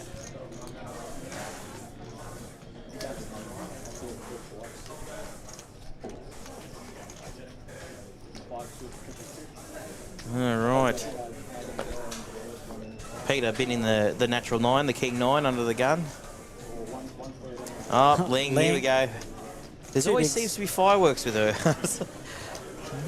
I expect to see the standard 160. range. 160. 160? 165. Is it? Oh, man. It's 165. Yeah, it is, yeah. Yeah, good call. Good call. That's perfectly fine. Trying to Guillaume, induce Zach, one of... Abraham, Eden, Oh, and then I the dare cut say off. this is getting in. With He's got 6 bigs bigs. left. He's got Broadway cards. Not much you can do here. Nah, you've just kind of run into it. I dare say we'll see a raise and then call from Ling. Barring what we have seen from the blinds here, there could be some more fireworks. He's to used go. a time bank chip, but I don't think this is going to be for purposes of finding a pay jump.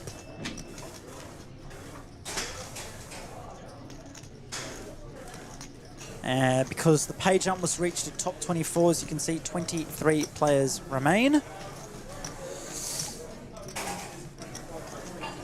So they've secured a jump up to $1,700. Sorry, rather that pay jump was at Oh, he's using another time top Becky. 27 Is he rather. actually considering folding this?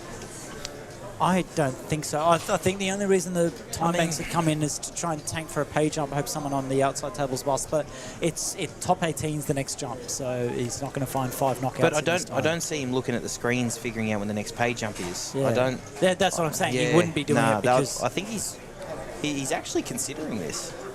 look, it is against a gun raise. A gun 1 raise. So, oh, he's folded.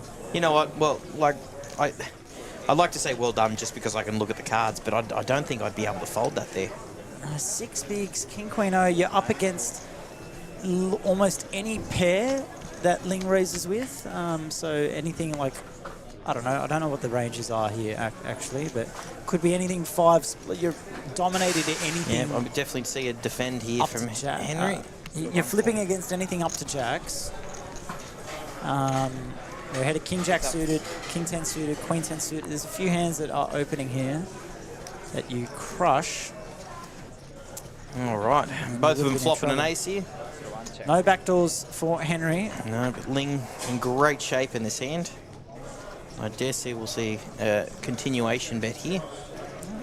It's not one of those boards where you just have the board dominated, so it's still worth continuing with. Sometimes you just crush a board that hard that you just want to let your opponent catch up. But as we can see here, the C-bet comes in for just a touch over a big blind, and that's going to be far too tasty for Henry to fold with his top pair.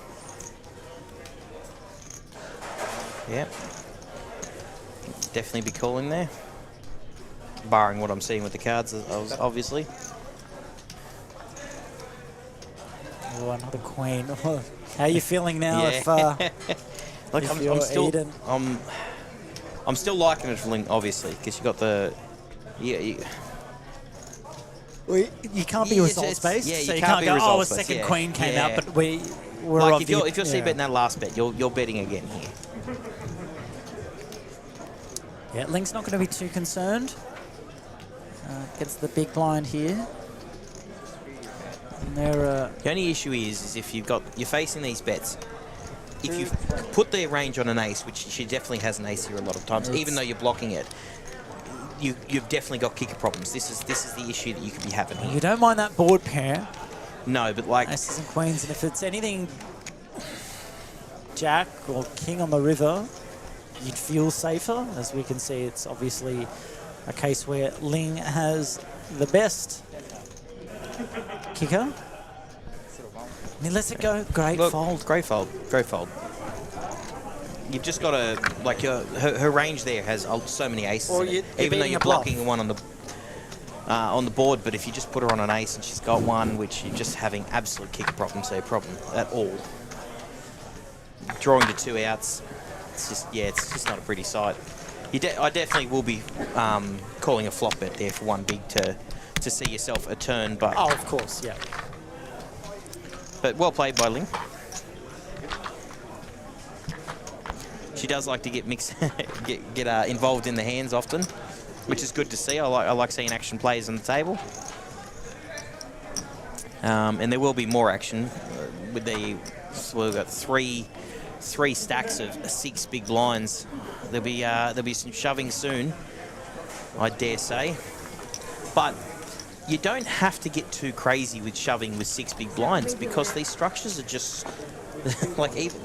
You've got so much time to half an hour levels. Yeah, half an hour levels. You know, and fast hand rate. Yeah. Although shot clocks, yeah. speaking of 6 bigs with a pair of 10s is going to look super juicy here for Mr. Eden. No time banks needed on this occasion, as finally Eden runs with a hand. Just quietly. Yeah. Was that last hand that Eden folded the king-queen where the queen peeled off on the turn? Yes, that's what I was saying. Yeah, that's I how you're just feeling realised if it. you're Yeah, I just Eden realised here that. because he turned trips. Oh, So that's why I said didn't want to be results-based because the queen has come out there. But wow. I'm just catching up with that now. you're right. I'm feeling the same, in need of a coffee soon, I reckon. Good on you, Mikey. I think I'm in need of a coffee too, man. I think it's getting to that time of day where we just realise, hey, we've only got like 10 hours left of the day here. We've just begun. But again, so thankful to those tuning in to join us. This is Chris Waddy, your anchor, joined by the marvellous Adam Burke in the booth here at the St George Leagues Club for the Sydney Millions. Thanks to King's Room. And as soon as they started streaming, I knew I had to get in here at some of point. Course. It's one of my favourite things to do, just listen to myself talk. To a flame. Just muffle on about things and poker. It's such a... And look, as I said, I've never been up to this King Series before. This is my first one. First time in this room? No, I visited here a few weeks back. Didn't play anything because I was just dropping through to say hi to the boys. The room's awesome. But I've always owed it to Mark and Natan to come up and support their series, and not only support it, just really, I haven't seen the setup here. Yep. Now the setup's amazing. The tournaments are amazing. They're getting large player pools. They're getting, and as soon as I saw $750,000 guaranteed for the main event, I knew I had to make an appearance up here and donate someone my chips, which we've already done. We'll go back and fire again soon. But no, the series has been great. Like the $450 buy-in for an almost $300,000 prize pool. I mean, $450 buy-in for $61,000 up top. Oh, wow, what a flop. Sorry, just quietly. Ling, what was the action pre-flop? It was just a raise and a call. Yeah. All right. Okay, so we've got pretty the big blind standard here. button versus big blind, and Ling here will just check absolutely raise. hammered this flop. Actually, do you even... Oh, Henry finds a great check back. That's excellent from Henry. So she's turned top 2 pair and flush draw and wondering how she's going to extract any value out of the button I think she has to lead on this I turn. think so too. Because that's smart from Henry. He knows that board, that flop is going to be heavily favoured towards a big blind defending range. But again, there's the leveling. There's the leveling of Ling can know that. So even if she's got King Deuce suited here, she can be continuing on this. Half pot bet, was it? Yeah, half pot. Yeah, half pot exactly bet. half Yep. pot. So even if Ling's got King Deuce suited that defends bit pre-flop, and Henry checks back, you can target this board going, this is me, not you, buddy. Are you peeling one off here if you're Henry?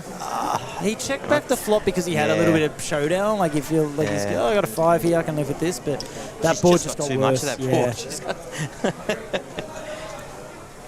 board. Top 2 and a flush draw. Just keep yourself out of trouble by folding there. You don't need to defend your pride there and stick along for the ride, but...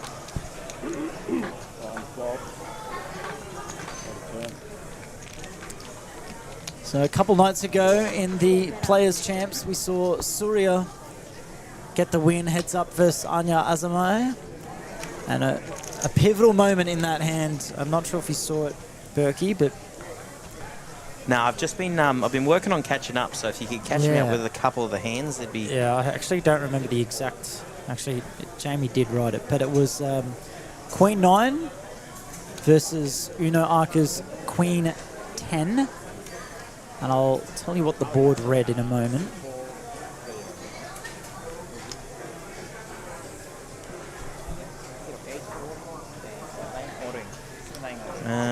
cards. They're not showing at the moment. Couple of hands not on the readers correctly. John here Yeah. with Ace Queen. I believe will be getting all in for his 6.3 big blinds. He is. Yep. Henry won't come along. Peter won't come along. Ling has already folded. Yep, and Zach won't fold. Won't call. Sorry. So Surya had Queen 9, Queen 9, yep. and the board was King, Queen, 9, 5, 8. Yeah. 3 diamonds completing on the turn. Right. Uno Arca shoves with Queen of Diamonds, 10 of Spades. So he's got blockers to the straight. He's Yep. got blockers to the flush. He's just got a pair of queens. Does he find a call there, does But he? Uno jams. It was chip leader versus second chip leader. Second chip leader jams. And you got Queen 9 on King Queen 9, 5, 8. With a flush completer on the turn. Whew. Blender.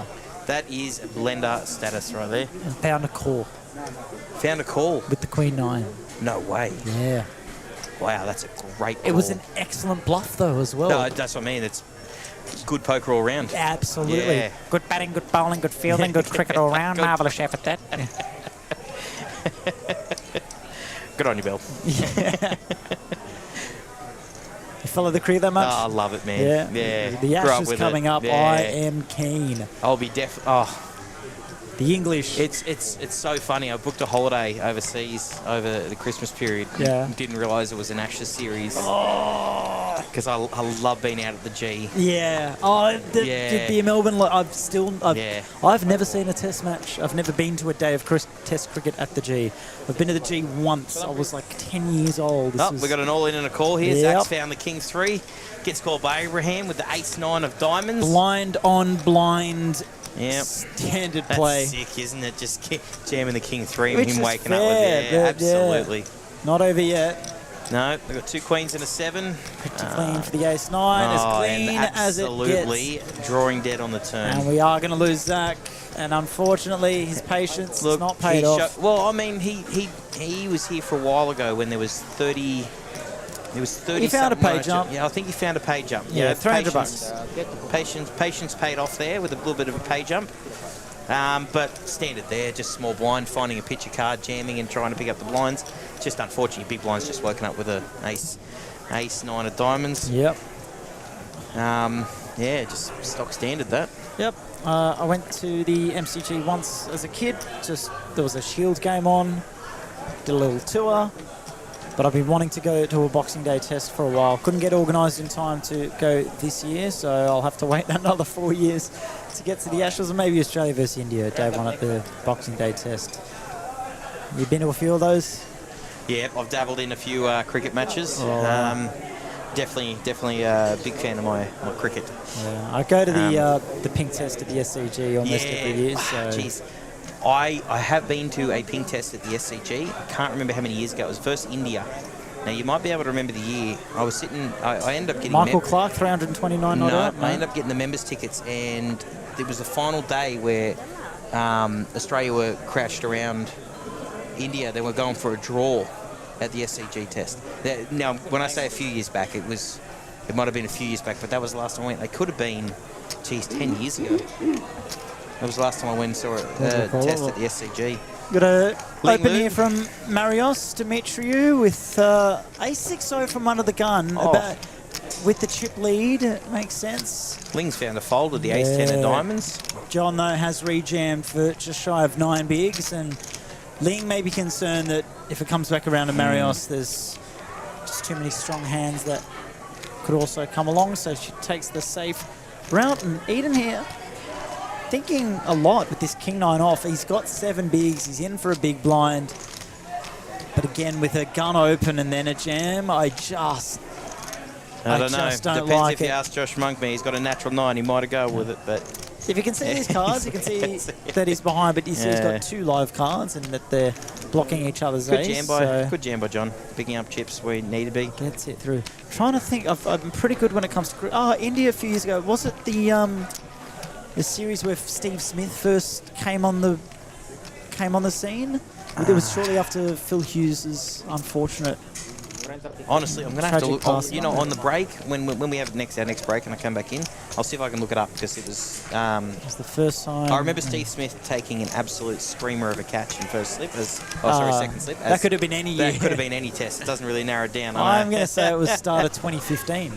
Jesus, that long ago. Yeah, it's just been aging 10 years myself. since Phil Hughes passed. It was Yeah, I can't believe how long that's just been. tragic. But there was an amazing test series that followed, and that was Steve Smith really coming out. He scored like 3 centuries or 4 centuries that series, and that's what put him on the map. Anyway, I love my cricket. If you couldn't tell, Berkey here does too, and keen for the. I'm just so keen for the Ashes. Oh, mate. Australia versus Bazball. Yep. Peter here with the pocket deuces. 8.6 big blinds. Is it well? Oh, it's close, that isn't It's it? very It's tight. actually. It's late position. I've had a hate relationship with pocket deuces over the last couple of days here. Jamie and I were just talking about him. I love him. Yeah, well, I've either been taken out of a tournament or been crippled in a hand where I've been called with a 4 betting with deuces against deuces. And I've hit my ace and they've hit their deuce on the flop. Oh. So I've got a little bit of a hate with them at the moment. Well, we can see here that it would have possibly gotten through so far. I don't see Abraham loving a call with ace-9-0 against a 9 big jam. But he's happy to open it. And again, He's definitely happy to open these sizings, he went ace-9 suited for 3.5 bigs. Now he's gone ace-9 offsuit for So he is 2.4. like he is mixing it up, even with very similar hands. So it's not Gets it through. gets it through. Just a nice button raise with an ace and picking up lines.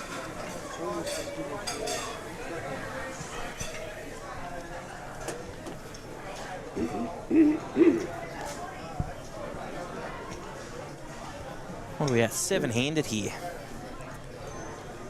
Interesting dynamics at this table. Eden's just trying to find a hand with his 5 bigs. A couple of short stacks. We've got Peter there with 8.6 big blinds. John, who's just picked up a couple recently. He was down, but he's got 11 bigs, which is enough to mix it up. 21 left here at this $450 buy-in mini main, the St George Leagues Club here at the Sydney Millions. 61 big lacquers up to first place here, which, you know, when you've got 21 left, the possibility is real. Peter here with the +1, 8.6 big blinds. Definitely think he might be getting in the mix here with the ace-8 suited. It's interesting. Now, there's 2 ways you can go about this, because 8.6 is actually still enough to play around with. Could so but- you can Yeah, min-click. You wow. can min-click fold to a jam. Yeah. I like this approach. 8.6 is plenty. I do like the 2 big And blind raise. I it really looks do. super strong. Yes, it does.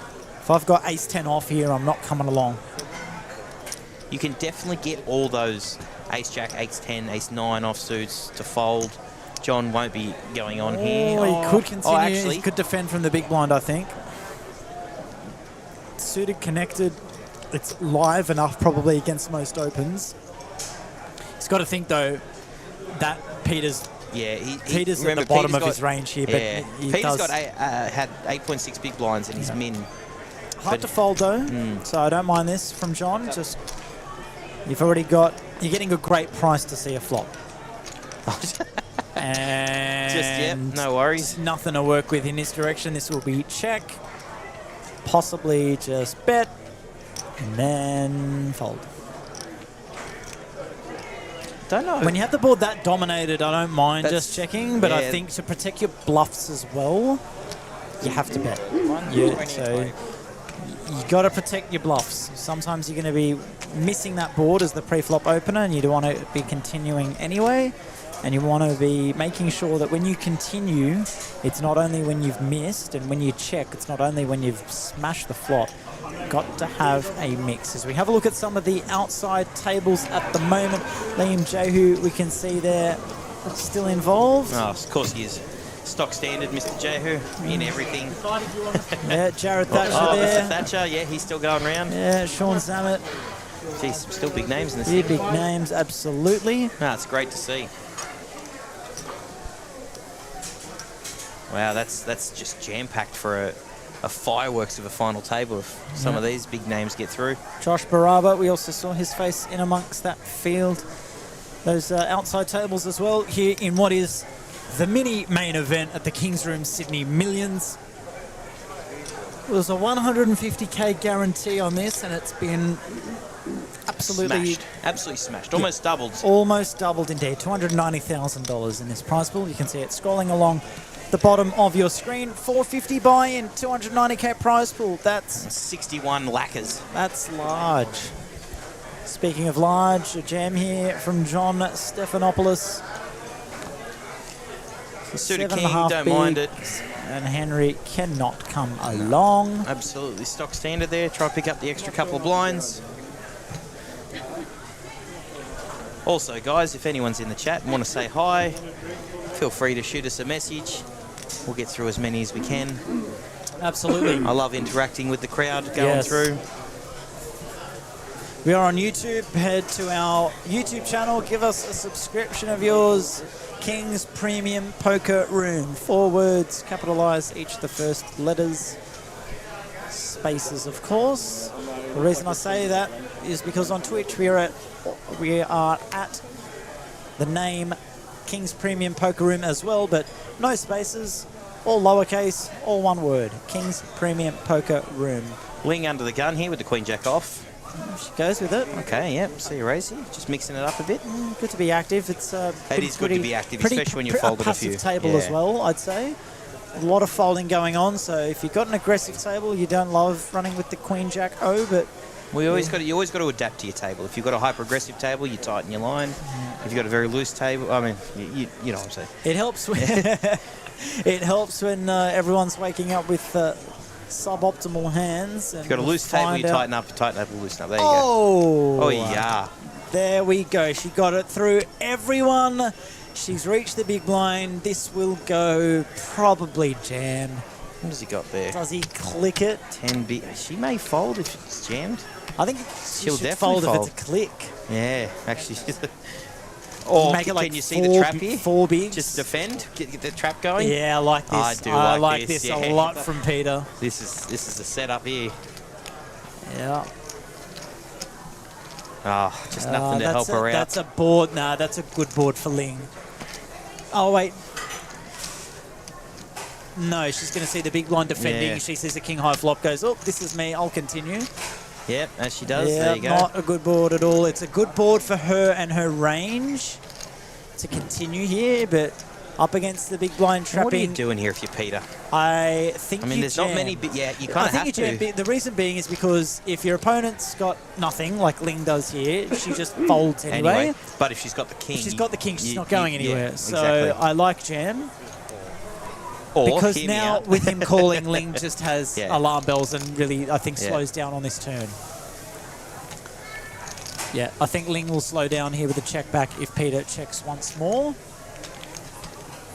She's aggressive though, so she won't. She has no fear. Although she's been playing very well, I think she might sniff this out. There's long thought about this one. Yeah, we'd love to see a check back for Ling's sake, but she's the kind of player that does like to continue, so you can't blame her for that. That's how absolutely she goes. not at all. I mean, you're getting check called. I mean, I think you got to see raise. You're not putting him on aces right here. That's absolutely for sure. Nah, I do not see a world in which Peter flats here. The bet is 360,000. He's got barely double that, so I think he just puts all the chips in and gets it over and done with. Is he just flatting? I don't know. If he flats, there should be massive alarm bells going off. Well, unless he flaps and then just donks the river for another 3 bigs. I don't mean that in a negative way. I mean like he leads the river rather for 4 bigs. And funnily enough, if the river bricks again, Ling just won't be able to call even for 4 bigs into a pot of a lot.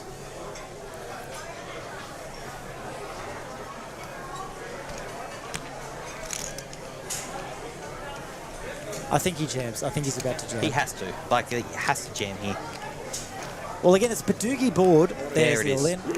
And we're going to see the snap fold. Yep. Yep, good poker all round. Well played by Peter. I think, well, Peter got the maximum there. He absolutely trapped. Literally did. If he trapped re-raises, very Ling well there. folds. If he raises anywhere on the flop or turn, Ling folds.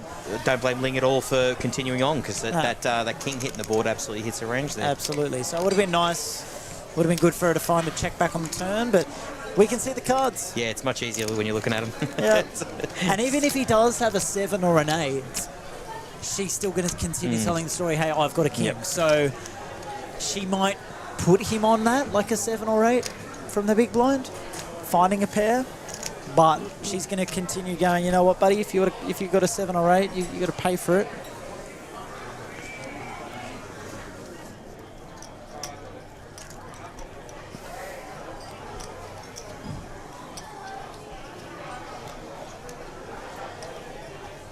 Enters here. Cancel. I don't lose in cancels here.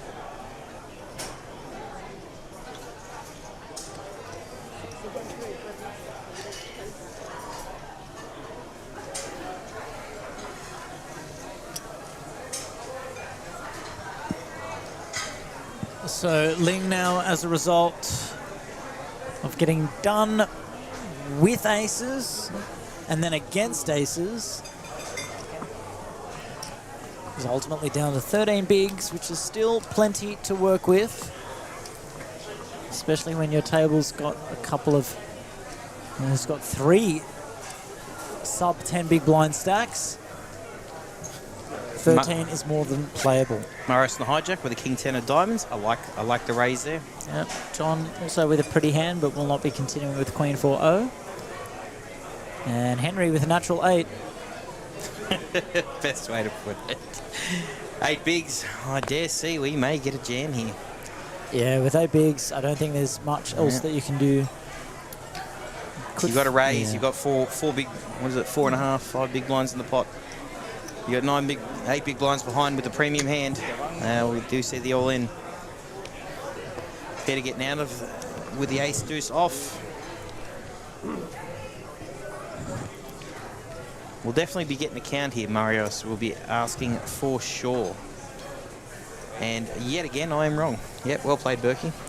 Yeah, King 10 suited against a jam. Yeah, but I like when players ask for the count. You know, make them sweat a bit. Whether they're going. Yeah, that's true. That is true.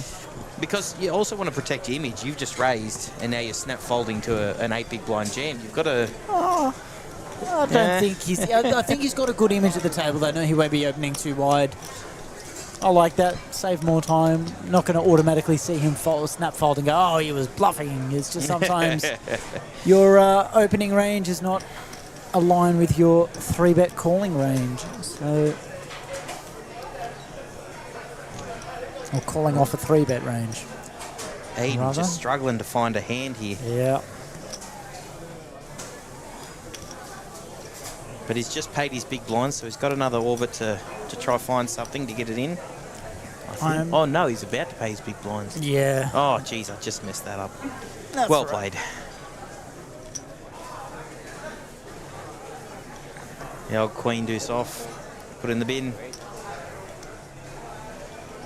Marios deciding against continuing with the ace 8-0. Folding around to Henry with the jack 9, 13 bigs. Yeah. Don't think we'll be going anywhere with this one. That's the thing. Sometimes I'll raise with garbage, get jammed on, and I'll give it a good 20, 30 seconds. Yeah, just to save some face. Save some face, yeah. Yeah, if it was anyone else, I'd call and then, you know, tell us stories, you muck the cards. And then they watch the stream half an hour later and just go, know you're "What absolutely full of it. Yeah. Ling here with the ace 6 suited. 10 bigs now she's down to again. We're going to see a bit of fireworks here with the ace 6 suited. 10 bigs out of the small blind. Blind on... Oh, it's not blind on blind, but I don't mind that. Oh, there yeah, it is. There's the champ. I just knew it would Ling. She's also... Yeah, against a button raise. Happy to stick it in. Yep.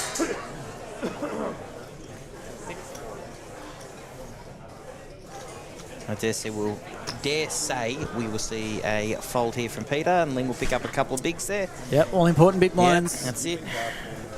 Adds an extra 50% to a stack. Huge difference in play when you're playing with 10 blinds and 15 blinds. Like, incredible. Yep. I never slow roll. I'm very much a... Like, I will immediately show... Like, even if I want to see what my opponent has, if I've checked back a river to be safe and I want to see what they've got or something, sometimes I'll just instinctively just turn over my hand first if I think I have the winning hand. And I never get to see my opponent's hand because I've just shown too quickly.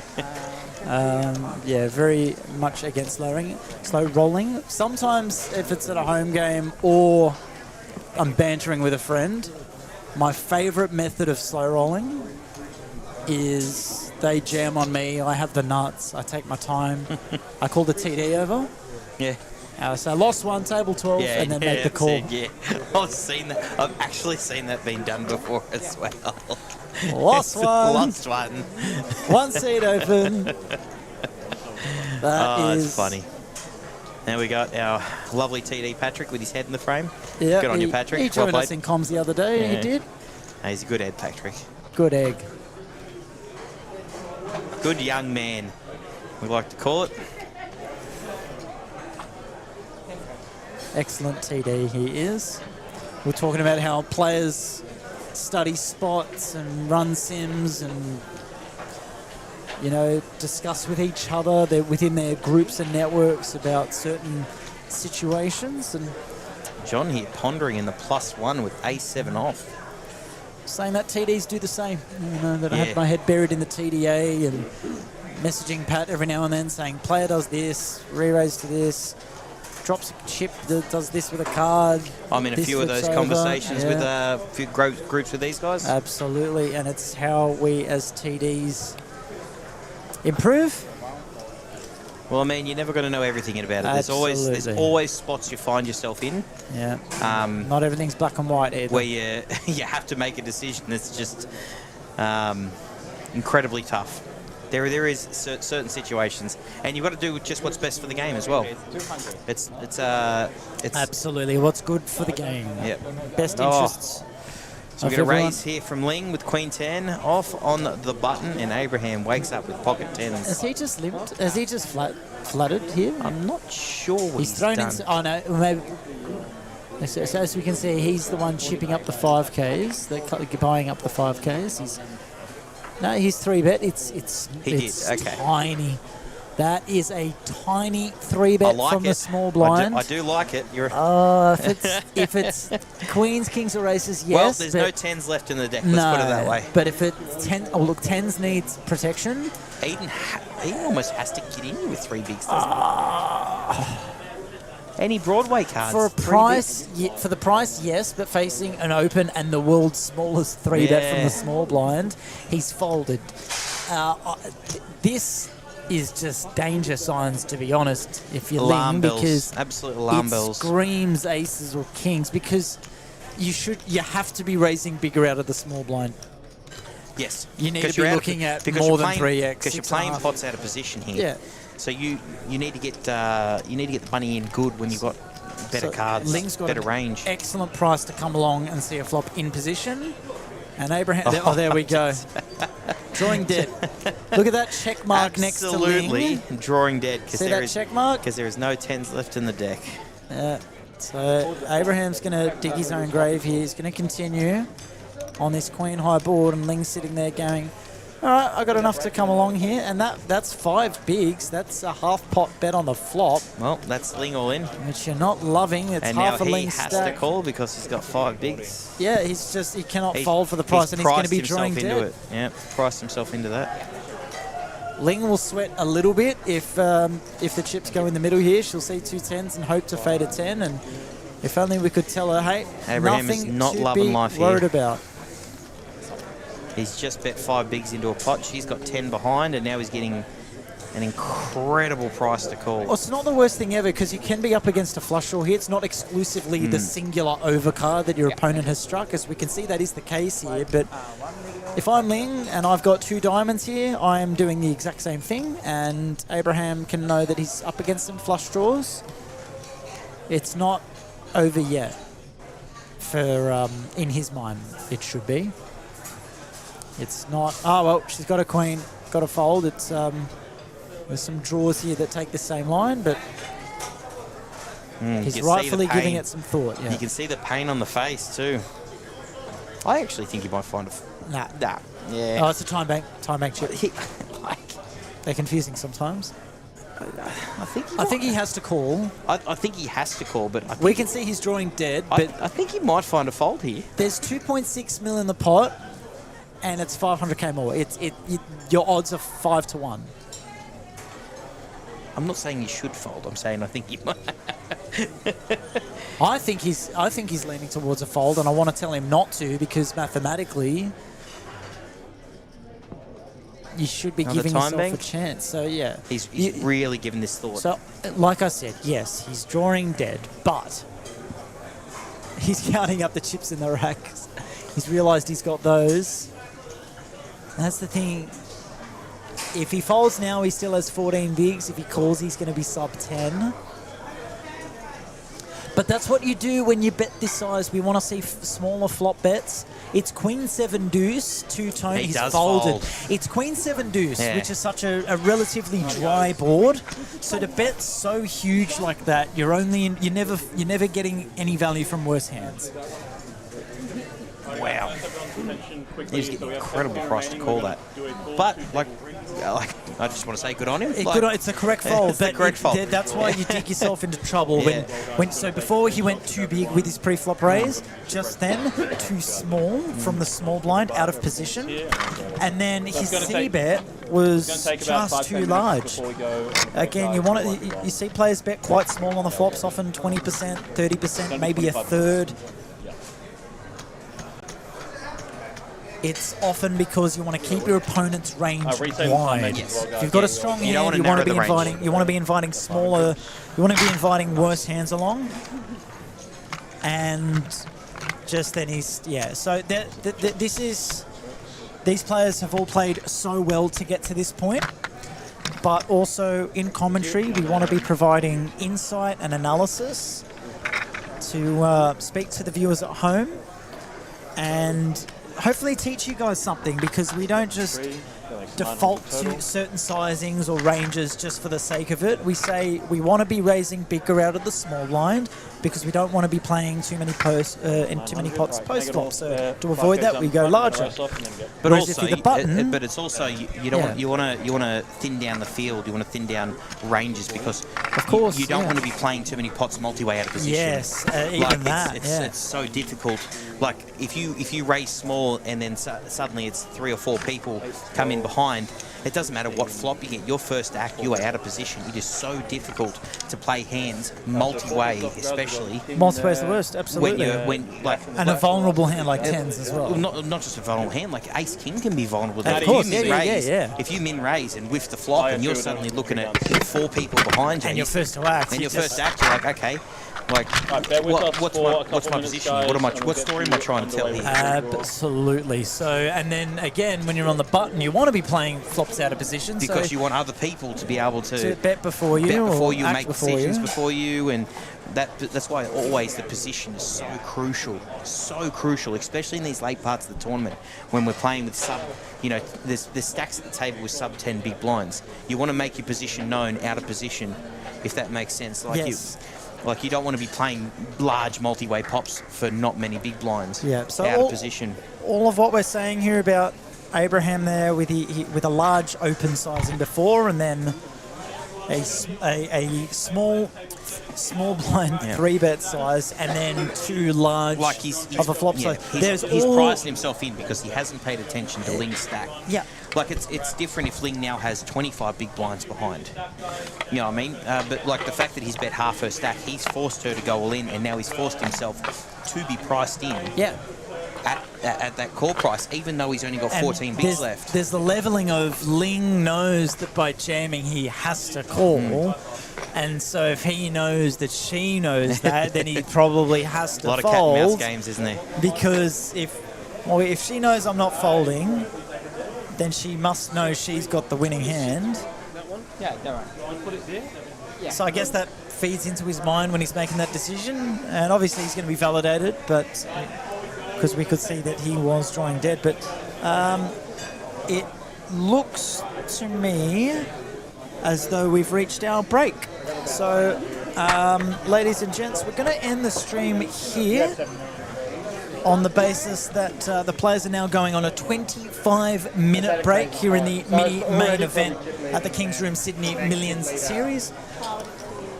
We are down to top 17. But I was good enough to call off two. And I think what they're doing here, they're doing the redraw we're at doing top a 18. redraw at two tables, yes. So I'm not sure if the stream's ending now. We'll get... I think we're just going on break. Maybe we'll just confirm that before we head off. If we could get one of the guys to shoot us through and tell us what's the plan. Nice time to wake up with two. Just getting confirmation as to what's happening. Swap. That's good.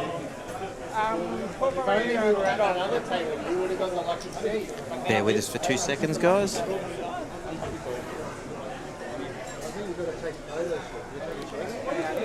Yep, All right, confirmation, we are heading on break. So, ladies and gents, 18 players remain in the mini-main, 61 grand for first. From 745 entries, 17 remain. We'll be back in approximately 20 minutes time. Very excited to see what happens here with these. Absolutely. I've been right, Chris guys. Waddy. Thank you very much for my co-commentator joining us, Adam Burke. We'll see you guys soon. Pleasure. Seat one on the outside table, blue shout,